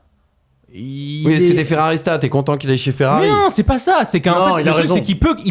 Il y a une suite. Il y a une suite et il y a peut-être encore un pic. On ne sait pas. Et du coup. Et il y a j'ai- potentiellement la plus belle page de Lewis Hamilton en Formule 1. Bah, écrit. À écrire, tu veux dire. Potentiellement, bah Ouais. oui. Bah, Ferrari, écrite par un- avec tout le respect que j'ai pour Mercedes, ça reste Ferrari. Non, il a écrit sa légende, il peut écrire la légende, là. Exactement. C'est un peu différent. Mais encore une fois, il part chez une écurie qui aujourd'hui est devant celle avec qui il est au constructeur. Donc il part pour jouer quelque chose. C'est un progrès. Et non, mais je veux dire, il n'est pas dans une optique de jouer les faire valoir et de rester en Formule 1. Il est dans une optique de changer d'air. Bien sûr. Donc, certes, il y a une petite mort, mais il y a surtout la mort du plus gros projet, enfin la plus grosse réussite de l'histoire de la Formule 1 en On termes peut de afficher les stats d'ailleurs, de les gars. stats. hein. 6 titres, on a dit quoi, 84 victoires, 245 courses ensemble. Enfin, c'est exceptionnel. 246. Regarde les pardon. ratios, 34% de victoire, 31% de pole position, 62% de podium, ça a duré 12 ans. 12 ans cette histoire. Donc oui, effectivement, il y a un côté, quand t'es un peu, quand t'aimes pas le changement, comme tout être humain, effectivement, t'as un côté, wow, on est en train de perdre une énorme page de l'histoire de la F1. Mais par exemple, quand tu prends les adieux de Michael Schumacher en 2006, il s'en va vraiment. Oui. Tu vois, il y a un côté, et puis il part sur une lutte au titre. Pour moi, c'est 100 fois plus fort, tu vois. Ouais, c'est vrai. Alors, Convenablement. vous allez me détester. Je l'ai dit hier à Jérém. J'ai dit hier à Jérém qui m'a dit ah ouais, c'est vrai que t'as raison et tout. J'ai trouvé, tu vois, quand tu sais que Lewis Hamilton va partir très très loin sur cette grille, tu n'attends plus de résultats, mais tu te dis j'ai envie qu'il finisse au panache avec Mercedes, Oui. tu vois. Et je vais pas faire une comparaison complète avec le Schumacher 2006. Mais il y a ce côté, tu sais, allez, je donne tout, tu vois, je me vide complètement de mon jus et je vous offrir une dernière fois un petit peu de magie, je trouve. Voilà, enfin, il y a un Ça faisait mini Brésil parallèle à 2006 faire un ça. peu quand même. Hein. Ça faisait Brésil 2006, moi j'ai trouvé. Ouais, je pas. Non. Ah, moi j'ai un cœur de pierre visiblement, mais Ah, mais C'était bah oui, c'était ça que je voulais te demander. Moi, Est-ce que je t'as suis vibré pas mon Pierrot hier? pas du tout. Ah ouais? Mais c'est terrible parce que en fait, je pense que je subis la longueur de la saison 2024 plus qu'autre chose. Et en fait, on a tellement anticipé, on a tellement parlé de la fin de Lewis Hamilton avec Mercedes, de on espère finir la saison sur un haut depuis l'Australie ou Bahreïn. Et puis finalement, à un moment donné, ça va plus du tout. Mais George Russell, il est devant. Puis finalement, Hamilton gagne à Silverstone. Puis finalement, Russell. Et puis en Belgique, du coup. Et donc c'est ça et en fait j'étais en mode je sais plus trop où j'en suis, tu vois. Et je suis un peu dégoûté parce que j'ai pas l'impression d'avoir vécu un grand moment hier. D'accord. Alors que c'était quand même un grand moment, tu Bien vois. Là-dessus, il y a pas de souci, mais je l'ai pas vécu comme ça. Et pour le coup, j'ai beaucoup plus eu les larmes aux yeux en voyant, mais parce que c'était aussi un départ en pré-retraite pour le coup, j'ai beaucoup plus eu les larmes aux yeux quand j'ai vu Alonso, Vettel et Hamilton faire justement des donuts sur la ligne droite des stands. Ah, il était seul, hein. Là, je suis désolé, mais ce qu'on disait avant l'émission, il y a que lui qui a fait des donuts sur la Ouais. fin. Personne d'autre a fait des donuts. Même les McLaren n'ont pas fait des donuts. Ouais, Norris l'a pas fait, ouais. Enfin, je suis là, je suis en mode, mais les gars, soit tout le monde est KO et ok, fine, y a pas de souci, mais je m'attendais à tellement, genre, beaucoup plus de choses visuelles comme ça. Je suis d'accord, ça faisait événement interne diffusé en public. Contrairement Ouais. à justement la fin de carrière d'Alonso, enfin fausse fin de carrière, la fausse fin de carrière de Schumacher, tu vois, enfin c'était des événements publics. Ouais, et Tu vois. puis c'est parce qu'il y avait la reconnaissance des pairs, c'est ça qui était Ouais, intéressant. ouais. Mais c'est là aussi où t'as raison, c'est que c'était pas un départ à la retraite. Tu vois, l'abandon de Massa en 2016 ou en 2017 au Brésil est plus émouvant que ça. hein. Oui, Je complètement. trouve. Complètement. Alors qu'il n'a Attends, pas je écrit suis l'histoire de la complètement- même manière. Quoi, tu Alors vois. attends. Ouais, vas-y, Hamza. Non, moi je trouve que la fin de course, c'est le dépassement sublime. Le dépassement, il y a pas de souci. Oui, mais en Ça, fait, là-dessus, il y a s'il incroyable. avait fait une course anonyme, Oui. termine 9ème, lutte pour dépasser Guan Yu Zhou, j'aurais été peut-être de Pas l'avis sympa pour de Zhou, frère, avec c'est tout le bon, respect il que a- j'ai évidemment il a pour il a pour mis des Zhou points, Guan Yu. hein, On l'embrasse. On l'embrasse, hein, et on Contrairement à l'embrasse, Bottas, hein, ton pote. On va en parler. J'aurais peut-être Qui refait des côtes. rejoint un peu plus je vois ce que veut dire Pierrot, mais en vrai ce qui se passe en fin de course, pour moi, ça contribue davantage à partir sur une bonne note. Et puis, mine de rien, il y a un aspect qui est de l'ordre de l'anecdote pour moi, mais peut-être pas pour Russell et peut-être pas pour Hamilton. Parce que j'étais choqué déjà de voir cette stat avant. Même nombre de points entre Russell et Hamilton depuis le début de leur collaboration chez Mercedes. In fine, avec un Hamilton qui a passé la première saison de Russell, donc c'était qu'en 2022. Ouais, 2022. La saison 2022 à faire des tests, à galérer avec une épave, à terminer 14e Imola. à terminer à un tour de Max Verstappen à Imola. Bah, mine de rien, si tu fais le bilan des 3 ans, il termine quand même devant George Russell. Exactement, pour 3 points, je crois. Ou...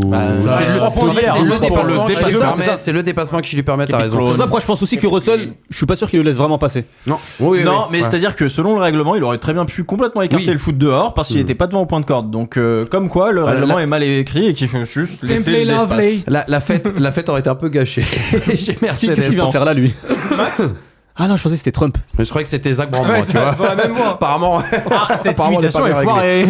Quand même, un moment, les gars, j'étais obligé de vous le mettre en illustration. J'aurais adoré vous jouer la vidéo, mais malheureusement, on n'a pas encore acheté les droits. Peut-être que ça viendra en 2050, on l'espère. Cet échange dans le tour de décélération, Lewis Hamilton, Peter Bonington, Toto Wolff. Lewis qui dit: on en a rêvé seul, mais ensemble, on y a cru. Merci pour votre courage, votre détermination, votre passion, pour votre reconnaissance et votre soutien. Ce qui a commencé comme un saut dans l'inconnu s'est converti en une aventure qui restera dans l'histoire. On a fait tout ça ensemble et je suis reconnaissant vis-à-vis de vous tous du plus profond de mon cœur. Je vous souhaite le meilleur. Bono qui répond, la voix tremblotante. Ça, tu vois, c'est des choses qu'on n'est pas habitué à voir, de l'émotion chez ces robots de Mercedes. Ouais, ça je l'ai pas entendu, tu vois, parce que Canal coupe. Oui, c'est y a vrai. la coupure On l'a eu pub et j'ai tardivement, pas t'as du tout raison. eu le même feeling du tour de Et la décélération. Formule One, Bono qui dit merci Lewis, la voix tremblotante, ça a été une aventure magnifique, je suis si reconnaissant d'avoir pu faire partie de ce chapitre de ta vie. Lewis qui rajoute je vous aime vraiment les gars, et puis la phrase finale, là j'avoue, franchement les gars, on était dans les caméras de Wina et je commençais à avoir une petite poussière dans l'œil. Toto Wolff qui dit on t'aime aussi, tu feras toujours partie de la famille si à l'avenir on ne peut pas gagner, alors toi tu devras gagner. Ça, celle-là était bien. Voilà, incroyable. Ouais, la dernière Mais ça on phrase. dirait un script, en fait du on dirait un spectacle. script de film. Oui. Ce sera dans le film dirait- Formule 1 ça ou pas? En tout savoir. cas, Hamilton n'était pas sur le podium. Brad Pitt, c'était George non, c'était Russell. On dirait vraiment un truc scripté d'un film. Regardez Lewis Hamilton qui dit aussi également quand Bono a dit que c'était le Hammer Time, j'ai remarqué sur le moment que c'était la dernière fois que j'entendais ça. Ah C'est à ce moment-là que j'ai eu le déclic. L'année Moi, prochaine, j'adore. il va entendre. Hammer time. L'année prochaine, il va entendre We are checking. Prépare-toi. Hammer time now, guys. We are checking. Par contre, je le dis en toute sincérité, alors c'est totalement égoïste parce que j'aime bien un peu Ferrari, mais le dépassement en fin de course, là, juste ce fait-là me donne envie d'être en 2025 et de voir tout de Hamilton suite. chez Ferrari. Mais Mais encore plus, Rien que là, la bataille Qatar, Bien sûr. Leclerc-Hamilton. C'était Ouais. Mais Qu'est-ce que bien c'était sûr. beau Mais- ça. mais c'était incroyable. Et la poignée de main à la fin du Grand Prix. Tu t'es pas dit, t'étais pas un peu pimenté, tu dis oula, j'aimerais bien tabarrer. Mais là, tu tout de sentais suite. qu'ils avaient pas encore les mêmes objectifs. Ah, Mais clairement. t'inquiète, on en reparlera. Là, je suis saoulé. Ouais. Il y en a un qui était Ouais. en- C'est vrai. Leclerc était vraiment. Attends, c'est bon. Déjà, tu vas gagner de la soufflerie qu'on est en train de perdre. Donc, t'inquiète, pas de souci. On reparle au 1er janvier. Dis ciao à tutti à la Gazzetta. D'ailleurs, on en reparle. Mais ça faisait un peu. T'es pas encore mon Sincèrement, teammate, quand même. alors là, je le dis en fin de saison, on verra si j'aurai le même avis en février. Je pense ne jamais avoir été autant excité par une saison. Ah, clairement. Ah ouais, vraiment. Clairement. Non. Clairement. Puis, Moi je vais 2008. partir en vacances donc déjà la Formule 1 je. En fait, t'aimes pas non, ça, mais, toi. non mais évidemment, moi je suis ravi que ce soit la dernière et que mais Toi, je me t'aimes dis les vraiment montres, maintenant. j'ai hâte de me retrouver en 2025.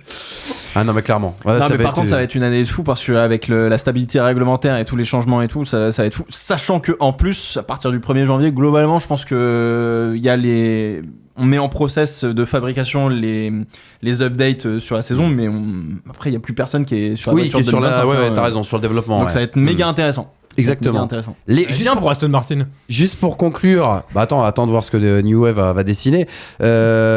Juste pour conclure, les médias britanniques ont dit qu'ils sentaient une pointe de regret de quitter Mercedes de la part de Lewis Hamilton, et Frédéric Vasseur s'est exprimé justement sur Formula One hier pour y répondre. Sky Sport. Et j'ai trouvé la réponse très intéressante. Fred Vasseur qui dit ça ne s'est pas toujours très bien passé. C'est quelqu'un d'assez sensible qui a besoin d'être entouré, soutenu, aimé. Et je pense qu'il n'a pas toujours eu le feeling que c'était le cas cette année. Mais quand il a senti l'odeur du sang, enfin au moins de Russell devant lui, il a tout remis dans l'ordre et est allé vite. Je n'ai jamais été inquiet. Je sais qu'il a en tête, ce qu'il a en tête, pardon, et ce sera une valeur ajoutée important. Rappelons-nous que c'est un pilote qui s'est arrêté au stand McLaren à la première course qu'il fait Oui, c'est vrai. chez Mercedes. D'ailleurs, dans le pit wall, il y a une image qui est sortie.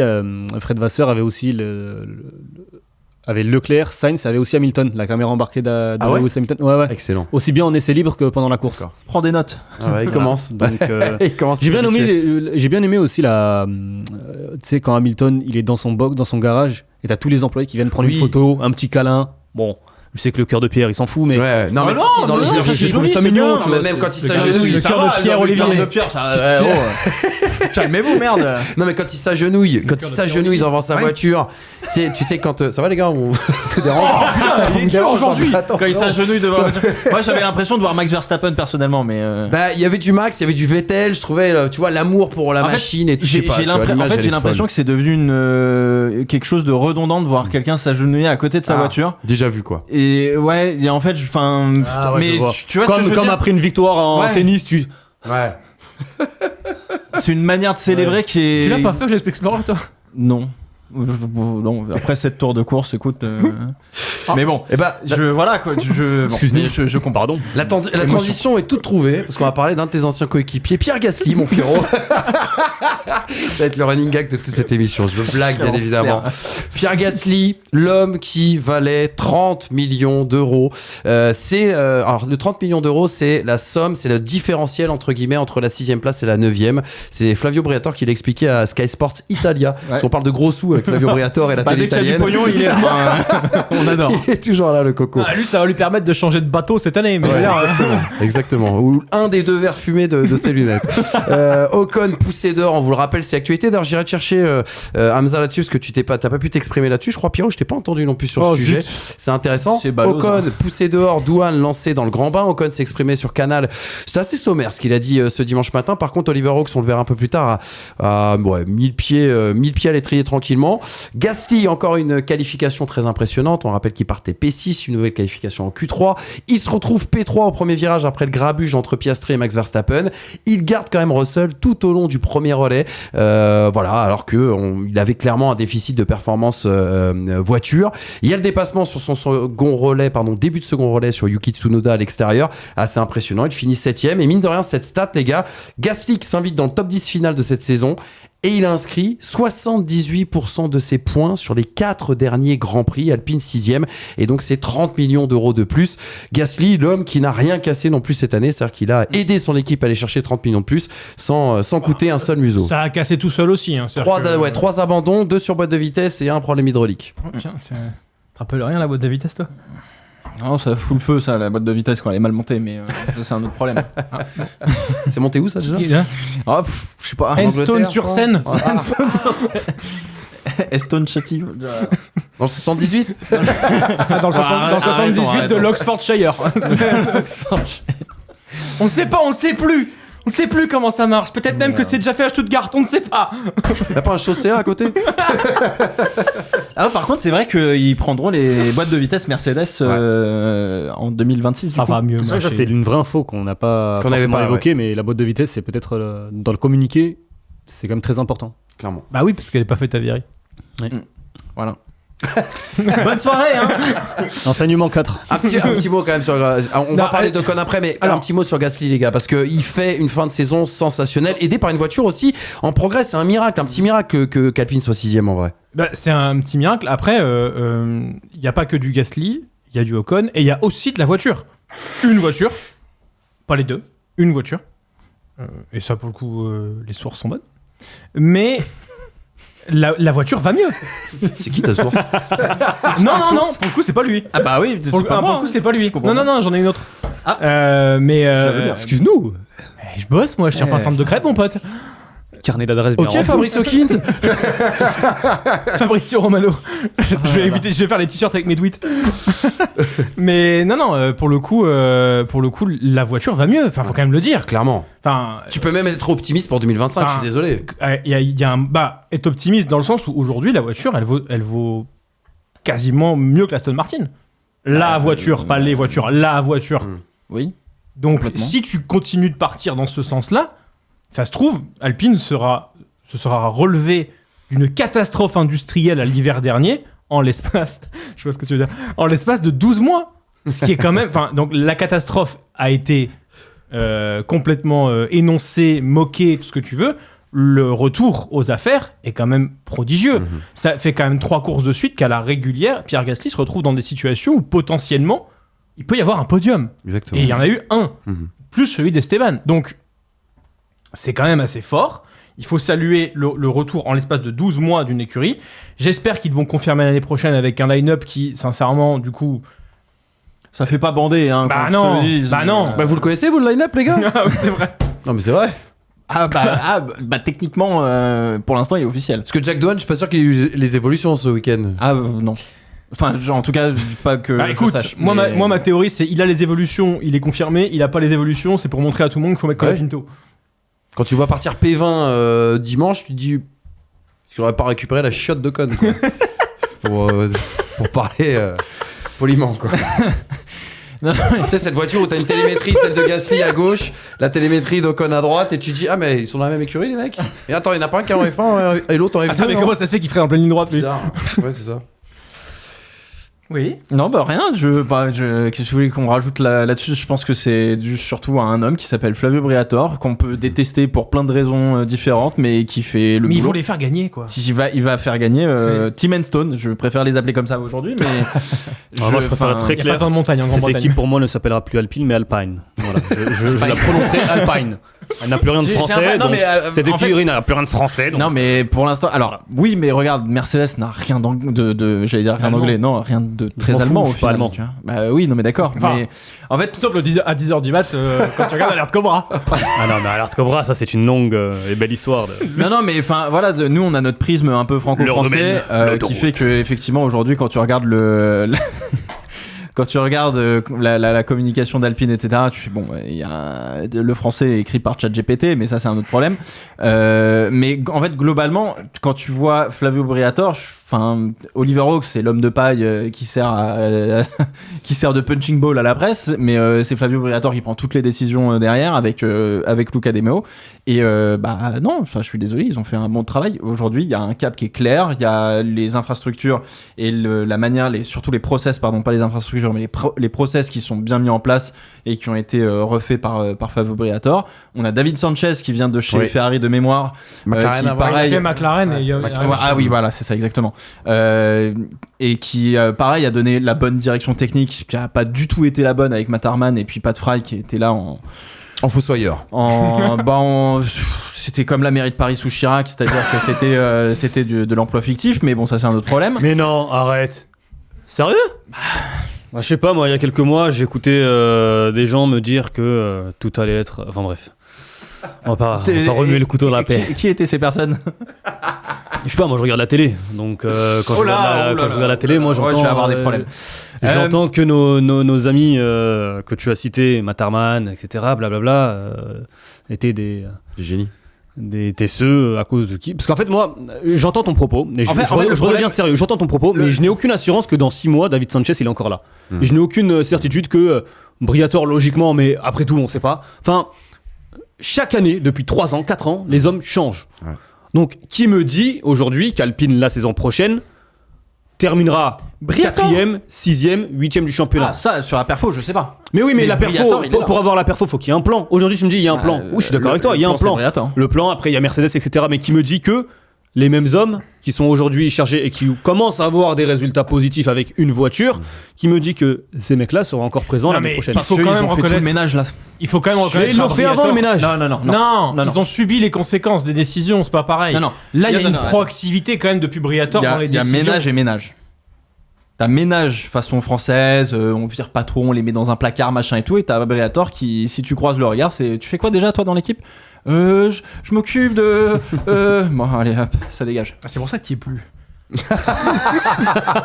C'est une violence. J'y ai jamais été. Hein, Ah bah t'inquiète pas que dans la cantine dans la cantine dans le spi, on savait que c'était là. Hein. Les gars, juste parce que le titre, je sais que c'est l'homme qui valait 30 millions. On parle beaucoup de Flavio Briatore. Vu qu'on parle de pognon, j'imagine que vous avez fait l'association, mais juste un petit mot quand même sur Pierre Gasly parce que il va être le patron en tout cas de ce projet en vue de 2025. Il a réalisé une bonne fin de saison. Il y a eu un bon travail qui a été fait. Excellent fin de saison. T'as raison. Un bon travail qui a été fait aussi sur les retours techniques, sur le développement de cette voiture.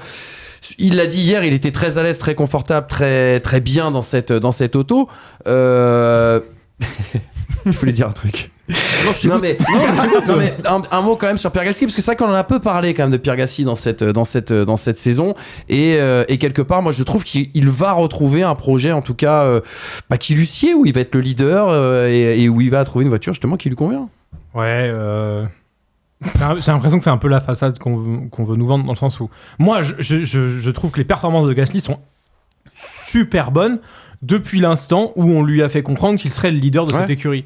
Avant, je dis pas qu'il n'était mauvais, je dis qu'en fait, il était au niveau de l'Alpine et qu'il faisait jeu égal, ça dépendait des Grands Prix, avec Esteban Ocon. Depuis qu'il a, c'est entre guillemets, cette assurance d'avoir les faveurs du board, les faveurs du projet, je trouve qu'il a ce supplément d'âme qu'on voulait revoir, et ce Gasly roi du Grabus, ce Gasly roi des circonstances qui nous a fait rêver en 2020 notamment, là on le retrouve, et là je me dis, le pilote qu'on a autant coté à cette époque, je le retrouve et je suis très content de le retrouver. Ça se voit en course en plus. Mais voilà, et sincèrement, c'est incisif, la manière dont il défend sur George Russell hier, c'est monstrueux, c'est magnifique, c'est génial. Il a une intelligence de course, il y a tout ça, mais tu sens quand même que il lui faut ce cocon où il est assuré. Mais chaque pilote la vraie erreur, c'est d'avoir signé Gasly et Ocon et d'avoir voulu. Parce que, signer les deux ensemble, c'est pas tant l'erreur. L'erreur, c'est d'avoir voulu leur dire que le projet est plus grand que vous, alors que on le sait très bien, les pilotes ont des égos qui sont énormes. T'es pas Ferrari encore. Et que, à part être chez Ferrari, personne, bien sûr, même pas McLaren, et encore, mais pourtant, même pas Mercedes, et même pas Mercedes, personne n'est au-dessus, personne n'est en dessous entre guillemets de l'équipe. C'est chacun pour sa gueule. C'est un sport méga individuel. Donc, à partir de ce moment-là, les deux, les faire fonctionner ensemble en disant non mais le projet est plus grand que vous, soyez. Alors ça a marché au début, mais en fait au bout d'un moment, un pilote comme dit Brice a besoin de se faire choyer, etc. Et on peut pas choyer Esteban et Pierre en même temps, et ça fonctionne pas comme ça. Là, ils l'ont choyé Esteban à Monaco. Et d'ailleurs, tiens, chose intéressante, j'ai regardé une stat. Non mais ça c'est très intéressant ce que tu dis, Hamza. Il y a une bascule dans cette saison, et c'est pour ça aussi que l'impression. Alors on peut l'expliquer, on l'a expliqué avec des autos différentes et des télémétries très différentes ces dernières semaines. Mais il y a une chose intéressante, c'est que avant l'annonce du départ d'Esteban Ocon pour Haas, le match en qualification c'est 9-4 en faveur d'Esteban Ocon.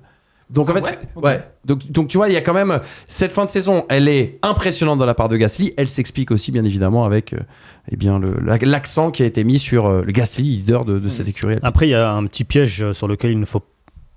J'aimerais quand même mettre une mesure sur ce type de statistiques, c'est que quand tu te bats pour passer en Q1, l'avantage sur ton coéquipier peut rapidement se faire sur 4 centièmes, tu passes en Q2 et puis c'est terminé, tu vois. Donc forcément t'es devant, il suffit d'avoir été gêné. Enfin, faudrait reprendre en fait tour par tour en qualification pour voir à quel point cette mesure elle est fiable. Les 2-3 dixièmes qu'on a entre coéquipiers, où on se dit bon bah si on est à 2-3 dixièmes, ça le fait, voilà, ça se joue sur des détails. Les 2-3 dixièmes, c'est aujourd'hui c'est 10 places sur la grille, hein.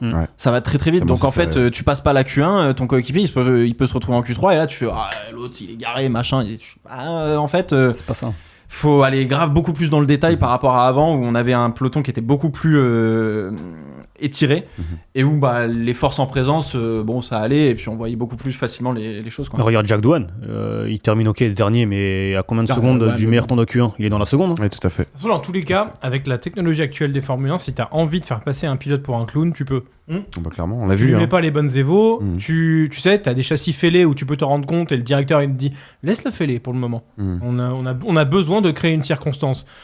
Tu viens, alors là c'était pas le cas, mais vous vous souvenez d'Esteban Ocon qui disait mon châssis est fêlé, et tout de suite après il change son châssis, hop là, il y a victoire en Hongrie, mais bon, c'est anecdotique. Ouais, tout à fait. Mais Gasly chez Red Bull, en France, on l'humilie en France. Tu vois, en fait, tu peux faire dire ce que tu veux à ces duels-là à partir du moment où tu n'es pas équitable avec tes pilotes. C'est très intéressant que tu dis ça, parce que justement, je vais vous exhumer donc la fameuse déclaration d'Oliver Hawks qui a été effectuée à Jérémy Satis de Auto Hebdo. C'était juste avant les essais libres 1. Il dit: je ne suis pas d'accord avec tout ce qui a été dit sur notre gestion d'Esteban. Notre priorité, c'est Alpine, pas d'être complaisant. Au final, il va rejoindre une autre écurie et nous devons nous concentrer sur l'avenir. Il a été un élément clé d'Alpine, mais il est temps de tourner la page. Nous avons respecté notre engagement en lui permettant de réaliser les des essais avec As, mais nous devons aussi penser au développement de Jack et aux besoins de l'équipe pour 2024. Récemment, sa contribution était limitée, peu de points marqués et des éliminations fréquentes en Q1. En plus, il rejoint une écurie rivale dans la lutte pour la 6e place au championnat. Il était important d'écarter tout soupçon quant à son engagement. Je trouve cette déclaration honteuse, scandaleuse et totalement inadaptée. Parce que... Ça y est, il est énervé là. Est-ce que je pourrais avoir de nouveau, s'il vous plaît, Et très rationnel aussi. la Et très déclaration. rationnel aussi. Parce que la partie, il rejoint une équipe rivale dans la lutte pour la 6e place au championnat. Ça, c'est fallacieux. Ça, quand Ocon il monte sur le podium au Brésil, il n'y avait pas de 6e place au championnat, on se bat face à As. Premièrement. Deuxièmement, merci beaucoup. Sur la partie, sa contribution était limitée. Moi, je veux bien la contribution limitée. Quand tu as une épave, contribution limitée, je mets Manu à la place d'Esteban Ocon. Au final, à l'intérieur de l'équipe aussi. d'accord, mais tu peux me parler d'investissement, mais manifestement, le plus important pour Oliver Oaks, c'est la lutte pour le championnat, la lutte pour la 6e place, la lutte pour As. Donc quand tu me parles... Enfin, une dernière chose. Quand tu me dis, on doit penser au développement de Jack, dans ces cas-là, fallait mettre Jack Doohan dès la trêve. Tu lui offres les 6 mois qui lui permettent à ce moment-là... Trop cher. Eh oui, mais donc en fait, tu peux pas arriver en fin de saison et dire il est nul, il n'apporte rien, j'ai un doute sur sa probation et son équité, et puis il faut former le jeune. Quand au final, ça arrive à Abu Dhabi seulement pour le dernier Grand Prix, j'ai respecté mes engagements, le libérant pour As. Sous quelles conditions ? Si on peut juste remettre le... Désolé de reprendre. C'est l'explication de texte aujourd'hui. Juste l'explication de texte là, sur la déclaration d'Oliver Oaks, mais le tout début, il est vrai. En fait, il est factuel. Il a besoin de faire ce qu'il faut faire pour Alpine. Il a besoin nous, on a le prisme franco-français, donc forcément, c'est globalement tous les Français qui se sont fait un peu dégager entre guillemets. Enfin voilà, on a fait le ménage comme il faut. Mais j'ai l'impression que Montagny c'est super agro. En fait, le problème c'est que on cherche la performance, on cherche pas à savoir si on a de la nationalité, si c'est bien, si c'est authentique, machin truc, etc. Ce qui est dommageable. Moi, je suis complètement d'accord quand j'entends Luca De Meo dire on va faire Ferrari à la française. Du coup pas trop quoi. Ouais. Enfin ou alors on n'a pas la même notion de français. La déclaration, si elle s'arrête après la première partie, c'est bon, t'as fait le job, t'as dit ce que tu devais dire, basta. T'avais pas besoin de cracher ton venin sur des arguments fallacieux. C'est tout. Et surtout les éliminations fréquentes en Q1, c'est là où c'est fallacieux. Parce que tu sais très bien qu'il n'avait pas du tout la même auto que Pierre Gasly. Il aurait très bien pu expliquer des choses rationnelles dans le développement d'une écurie vis-à-vis d'un concurrent que tu rejoins. N'importe qui dans une boîte a une clause de non-concurrence. Il aurait très bien pu expliquer ça pour expliquer la manière dont ça a été fait, mais sans arriver avec des arguments de maternelle. Parce que en fait, tu parles effectivement des éliminations en Q1. Effectivement, quand la voiture elle ressemble peu ou prou à ce que tu lui as filé à Bahreïn 2024. C'est marrant, dis donc. C'est exactement la même. Ah ouais, à un moment donné. Après, il y a une chose, parce qu'on n'est pas en interne, les gars, et qu'on l'a très bien compris dans les peu de propos qu'il y a eu dans Canal+, qu'il était il a pas dit grand chose, Esteban Ocon à Canal. Bon, on peut se dire quand même que avec ce qu'il a subi, le traitement en interne qu'il évoque un petit peu sur Canal, on peut à la fois comprendre qu'il n'ait plus été investi dans le projet en fin de saison, et on peut comprendre que ça lui a été reproché. Et dans ces cas-là, fallait l'écarter avant. Après, moi, dans ces cas-là, fallait l'écarter avant. Moi, le propos sur Jack Doohan, il faut lui donner du. Mais pas de problème. Non, mais tu l'écartes à la trêve, tu l'écartes en septembre, tu l'écartes quand tu veux. Dans ces cas-là, tu donnes tes 5 courses d'expérience, et dans ces cas-là, c'est Jack Doohan qui va signer le podium au Brésil et qui te permet de terminer 6ème au championnat. Je suis à 200% d'accord avec toi. Mais ce que je veux dire par là, c'est que.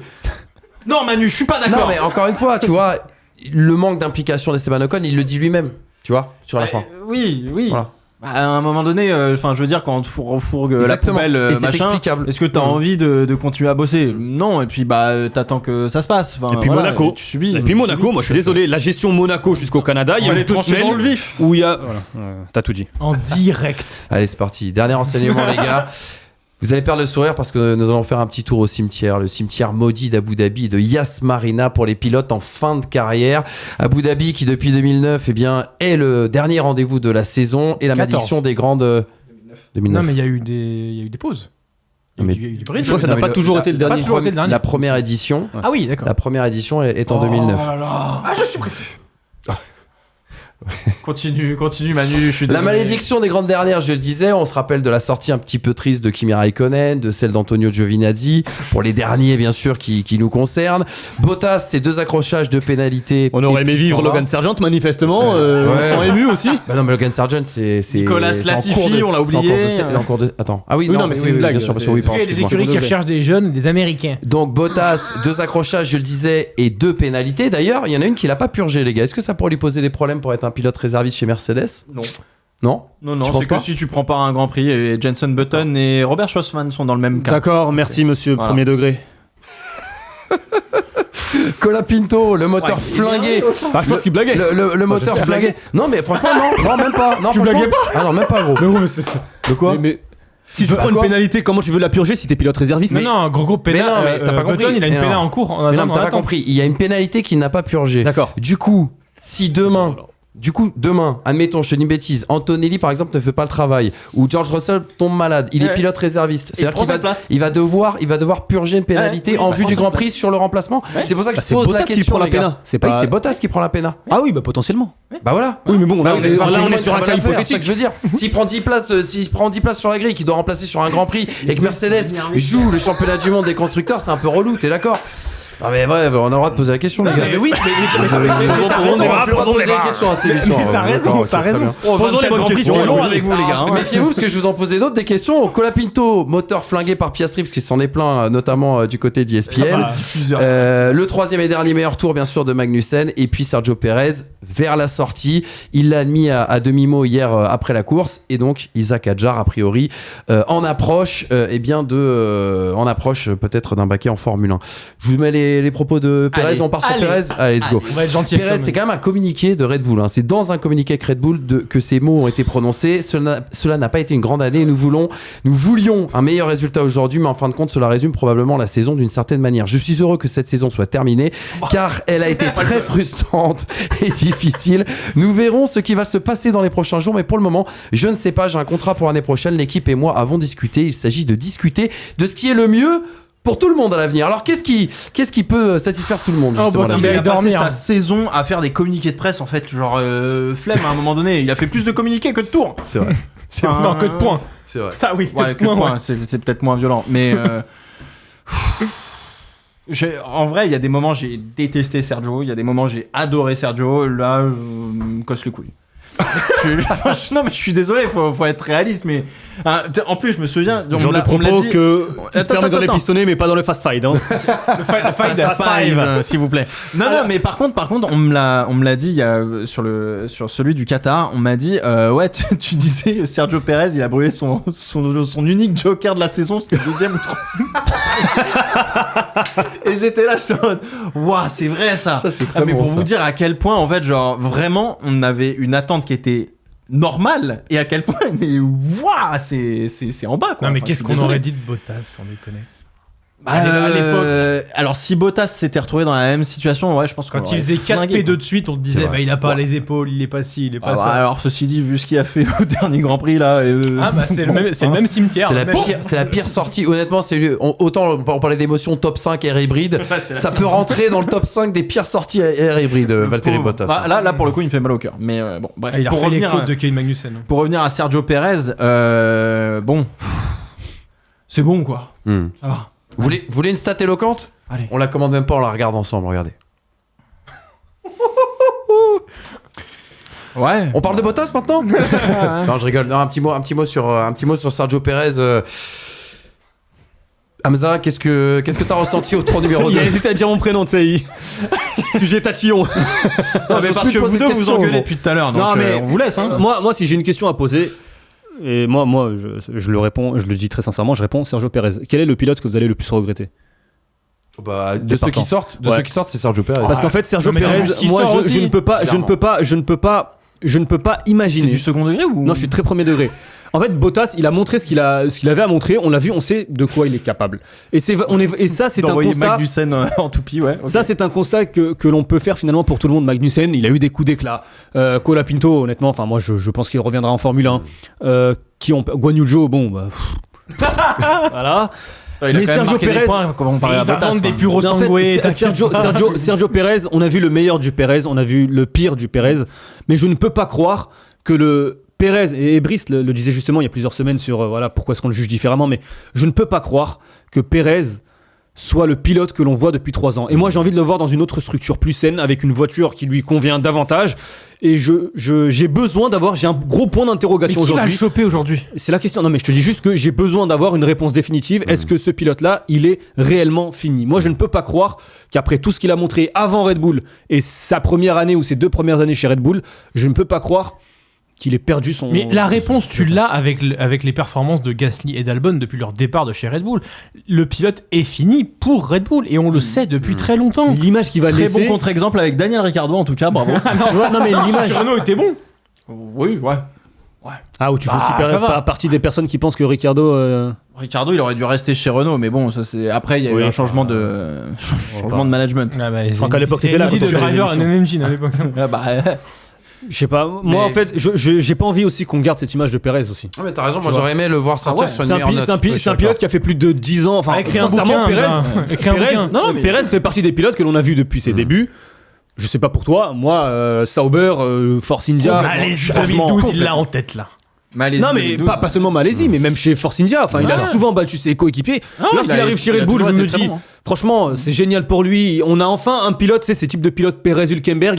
Ils ont enfin la chance de performer, enfin, ils ont enfin la chance de piloter D'avoir chez le un top matériel. team. Puis il a donné la victoire à l'écurie Force India, Racing Point, Aston Martin, ce que Bien tu veux. sûr, La Très bon seule. souvenir d'ailleurs. Mercedes Très très bon Rose. Très, très souvenir. bon souvenir. Très très bon souvenir.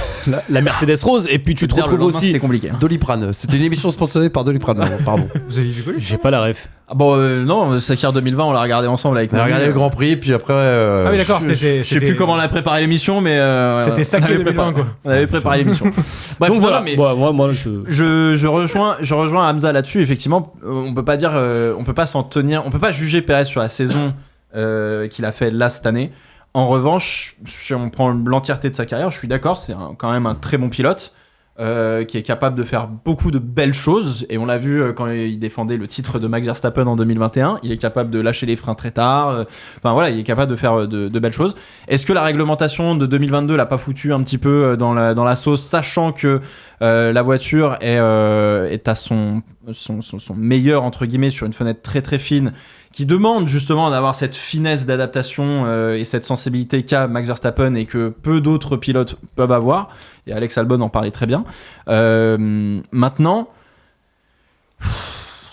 moi je pense pas qu'il va, enfin je pense pas qu'il va signer, qu'il va pas signer, mais je pense pas le voir chez Red Bull l'année prochaine. En revanche, il y a un projet qui s'appelle General Motors, tout à fait. qui va pas dire non parce que il y a plus tout un Carlos continent Slim, qui est ouais, avec lui bien quoi. sûr. Là, on Et est en c'est train de énorme. mettre beaucoup de noms sur ce projet. Hein. C'est-à-dire que le projet n'est pas encore sorti de terre, qu'il y a déjà 6 noms affiliés de pilotes, des Mick Schumacher, C'est vrai. des Colapinto. Non, mais si tu des veux un machins. C'est de la États-Unis, pub, c'est comme Audi, c'est Si tu veux un pilote états-unien, ils vont aller Ah chercher leur pilote. S'ils veulent un pilote d'expérience, autant. faut Enfin, prendre Pérez, c'est le CV Pérez, c'est parfait, le pilote bon d'expérience et l'aspect marketing. Ouais. Tu vois, parce que sur les pilotes d'expérience, t'auras qui? T'auras Bottas, Magnussen. Enfin, moi, je pense que c'est terminé la Formule 1. Magnussen, Donc, t'auras- ouais, t'auras- c'est très bien. Exactement, Ouais, t'auras quand du même. Bottas, t'auras du Pérez. Il y a qui encore? Pilote d'expérience Pérez sur le est marché. supérieur à Bottas. hein. Après, est-ce qu'il. T'as Scott Speed quand même. Hmm.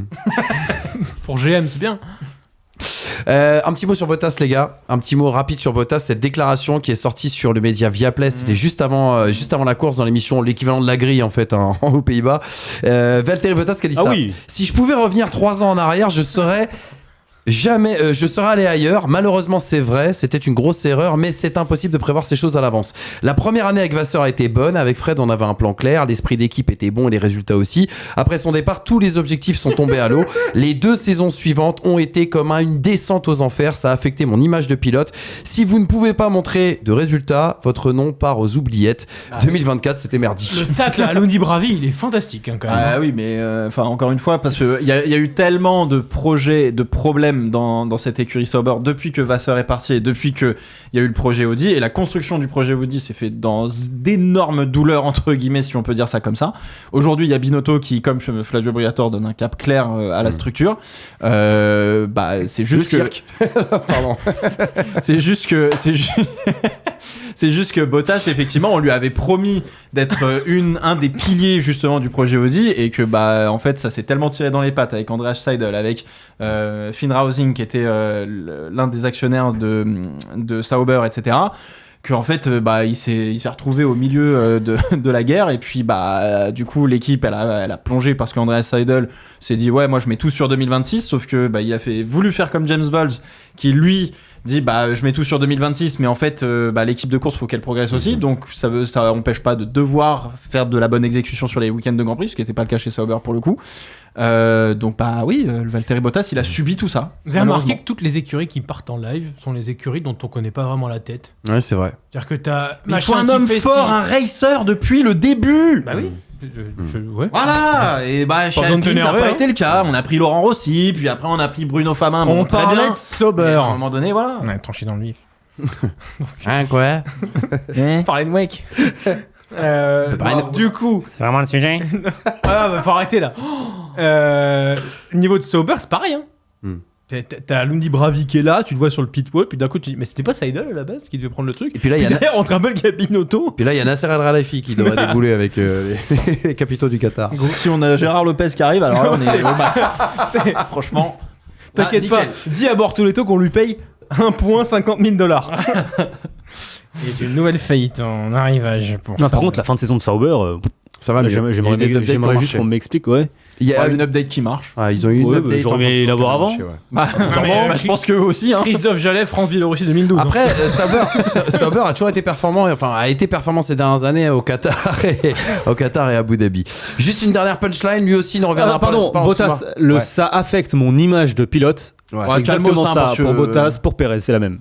Ouais, mais bon. Enfin, il l'a affecté tout seul, j'ai l'impression. ouais, l'image de Quand t'es Bottas. dernier de la grille, t'es pas obligé de poser cul nu, quoi. Tu vois, il y a un moment donné, si tu veux avoir l'air sérieux, Ça tu fait vois, partie et du tout, personnage, etc. voilà, Ouais. les TikTok, les trucs, et je suis L'influenceur. pas forcément. Les 19 je suis fautes pas te l'ont déjà forcément la laissé le cible. pantalon, si tu veux. Je suis pas forcément la cible TikToker, etc. Mais bon, voilà, c'est drôle.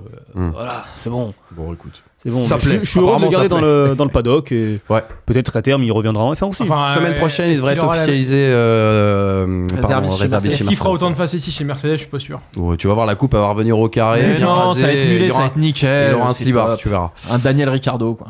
Et la dernière punch, les gars, je vous la partage juste parce que ça m'a fait marrer. C'était sur le débrief d'ESPN, Franco Colapinto qui arrive et à propos, tu sais, du crash avec Piastri, il dit je sais pas ce qui lui arrivait à ce gamin. Mais franchement, il est du culot, lui, quand même. Non mais Colapinto, Ça, c'est quand même génial. c'est Piastri de l'autre côté de la planète. Hein. C'est ouf. Il en a rien à foutre. En fait, aussi, il lui, dit ça à Piastri, de Piastri, c'est ça qui est génial, tu vois. Je sais pas, t'as vu, Max Verstappen, il a dit oh là, je m'en voulais pour cet accrochage, surtout que ça arrive à un gars comme Oscar, je voulais pas lui faire ça. C'est Max Verstappen qui dit ça. Et Piastri qui répond. Colapinto qui déboule, qu'est-ce qui lui arrive à ce gamin là? C'est quoi Non mais cette histoire? Piastri qui répond quand même à ce moment-là dans le move de Verstappen. Yes, a world champion move. Ouais, oui, ça, c'était Vraiment génial. genre. Ça, Mais c'était vraiment- moi Ouais, les deux, ça, c'est world Colapinto champion et move. Piastri, là en termes de comportement, je les adore. Quoi. Ouais, c'est Ils vrai. en ont rien à foutre. Ouais, Ça change, hein. Ils sont là pour casser Hein, les ça fait codes. Ça bien. change Ah oui. de ce qu'on a sur la grille. Ils sont là pour casser les codes. D'ailleurs, pardon, Casser des voitures. vous parliez de Binotto tout à l'heure. Vous avez vu la déclat de Binotto? Oui, sur. Projet 2030. Ouais, oui. Oui, bah, tu sais, ça, projet Audi après te dis, 2 ils ans ont- de retard quand même. Ils hein, ont, donc ils bon, ont pris l'usine de Sauber à Enwil, ils ont mis un chapiteau, tu vois, et bientôt en tournée dans toute la France. Dans tout le monde entier, pardon, excusez-moi. Oula. Voilà, les amis. Écoutez, c'est fini pour. Oui, tu voulais rajouter un Non, petit non, je veux truc dire, encore un taquet gratos, mais c'est bon. Ouais, c'est vrai. On va les laisser Tout tranquilles, le monde Alpine. aura pris aujourd'hui. Il y aura une émission conseil de classe. On pourra se défouler. Va dormir un peu. Tout toi. le monde aura pris aujourd'hui. Allez les gars, on fait juste un dernier point comptable, pardon, sur le championnat du monde pilote, championnat du monde constructeur, Verstappen, Norris, Leclerc. On a le trio de tête, Piastri quand même à la 4e position, Russell devant Hamilton et donc Pierre Gasly qui se infiltre dans ce top 10 auquel appartient toujours bien sûr l'ami Fernando Alonso. McLaren, Ferrari, c'était la lutte pour le titre au constructeur, Red Bull 3e, Mercedes 4, Aston Martin dans un no man's land absolument complet, Alpine 6e, c'est quand même fou, As à 7e place, Racing Bull s'est complètement écrasé, on en parlera bien sûr dans le conseil de classe, et puis Williams qui termine devant Sauber avec ses 4 petits points. Toutes les écuries ont marqué des points, 21 pilotes ont marqué des points cette saison. On a eu 24 pilotes qui ont participé à cette saison 2024. Et du coup, c'est Sargent qui finit dernier devant Bottas, c'est ça? Non, c'est Jack Doohan. Ah oui, t'as c'est- raison, bah oui, le pauvre. Une justification pour le virer. Non mais, Non, mais je pensais Vous avoir le rigolez. seum, mais lui a un seum le Non, mais Hansa. c'est- vous rigolez les gars, mais ça se trouve ça va peut-être se passer. Non mais c'est vrai, hein, ça peut être une Briator prophétie. peut hein. arriver et Ouais, dire tout est dire possible. Non, parce que Briator est l'agent il est de dernier Jack Douane, donc faut pas déconner non plus. ah mais ça dépend Mais s'ils il va sont faire comme ça, faire allô Flavio. Oui oui. si le ouais. bonus qu'il prend avec Colapinto est Je le plus garde, élevé moi. que le bonus le pourcentage oui. qu'il prend avec Douane, on s'en fout. Ouais, mais bon, faut négocier, Chantos. Ah mais Non, il y a- le plus il y a important, un c'est changement de bateau Le à plus payer, important, Pierrot. Brice, c'est le projet Alpine. Alpine. Alpine. Bah, il se déroule à Stuttgart et à Team Einstein. Spirit. Voilà les gars, c'était le plus long débrief de cette saison. J'espère que vous vous êtes régalés. Vous vouliez une longue vidéo, et ben vous l'avez. Il n'y a pas de vidéo qui sort ce mercredi a priori. Le prochain rendez-vous sera le conseil de classe. On aura un nouvel invité et on fera justement, on tirera le bilan écurie par écurie, pilote par pilote de cette saison 2024. Mon Pierrot, merci d'avoir été avec nous. Je rappelle d'ailleurs, parce que Noël approche, qu'il y a un excellent livre à aller retrouver qui Premier s'appelle virage, Premier Virage, absolument. tout à fait, qui est encore disponible à la Ouais. Fnac. Partout, dans toutes les librairies, Exactement. normalement de France, sur Amazon, avec le Pass Culture, etc. Donc voilà, n'hésitez pas si vous avez envie d'apprendre la Formule 1 en tout cas, ou de comprendre des petites spécificités, des petits détails, ce genre de choses. Bouquin de F1 le plus vendu en 2024. Je savais pas. Après, c'est mon éditeur qui me l'a dit. Je veux dire, Je pensais que tu venais par plaisir et pas par promo, je suis un peu dégoûté. Moi non plus, je pensais que je venais par plaisir, non, mais je viens pour la promo, donc c'est ça fait important. plaisir. Attends, Attends, je sors la F1 en le 92. copain, t'inquiète pas, c'est prévu, c'est le prévu. copain a sorti un bouquin, c'est super important Merci, quand même d'en parler. merci, Attends, merci. frérot, Merci. frérot, ça sera. ça Excellent. restera- Mais Votre livre à la celui-là, Fnac. est moins cher. Alors celui-là, il est meilleur, plus beau, moins cher. il en reste pas beaucoup d'ailleurs. Je vous le dis, hein, ça. Validé par les pistonnets. Et par Despiello F1. Parce que c'est l'ancien logo qui est lui, dont lui participait. Les amis, n'oubliez pas non plus. Tiens, t'as pas une petite une? Ah bah tiens. N'oubliez pas aussi ce qu'on vous disait. Vous mettez pas la tête à l'envers pendant le nouvel an, évidemment. La petite promo, bien sûr. Avec Think before you drive. ces clichés justement et bien sûr sur la boutique une-et-photo.l'équipe.fr, offre valable jusqu'au 31 décembre, le code FT20 pour retrouver vos unes préférées, vos photos de légende et vous offrir des beaux souvenirs et décorer votre nouvel appartement ou celui de votre copine à votre goût, ou de votre copain aussi, ça marche, hein, excusez-moi. Voilà les amis, c'était une super saison 2024, je suis super content de vous avoir. La saison s'arrête mais les pistonnés, on vous l'a dit, continue, on va vous proposer du contenu, sans doute que janvier on lèvera un peu le pied, mais là décembre on va vous préparer pas mal de choses, il y a plein de choses qui arrivent, donc on restera présent. Et l'émission phare de l'année, c'est toujours le conseil de classe. Conseiller de classe, et normalement Ah. il devrait être en live cette année, donc comme ça ce sera parfait. Merci Mohamza. Au Régalade. plaisir. Au plaisir, l'année Régalade prochaine. toujours, merci Brice, merci Pierrot. Vous avoir tous les trois été vraiment extraordinaire. Pour conclure 2024, franchement c'était une cuvée millésimée, il fallait qu'on soit à la hauteur et j'espère que ça a été le cas. Passez une bonne journée, merci à Imen, merci à Léo aussi également qui nous ont accompagnés tout au long de cette saison, monsieur Paul Harrer, qui n'est pas le frère de Michael Schumacher, mais qui est le grand patron en tout cas d'FT Sport, merci à tous, et puis à Winamax, notre commanditaire. Salut les amis, ciao, prenez soin de vous.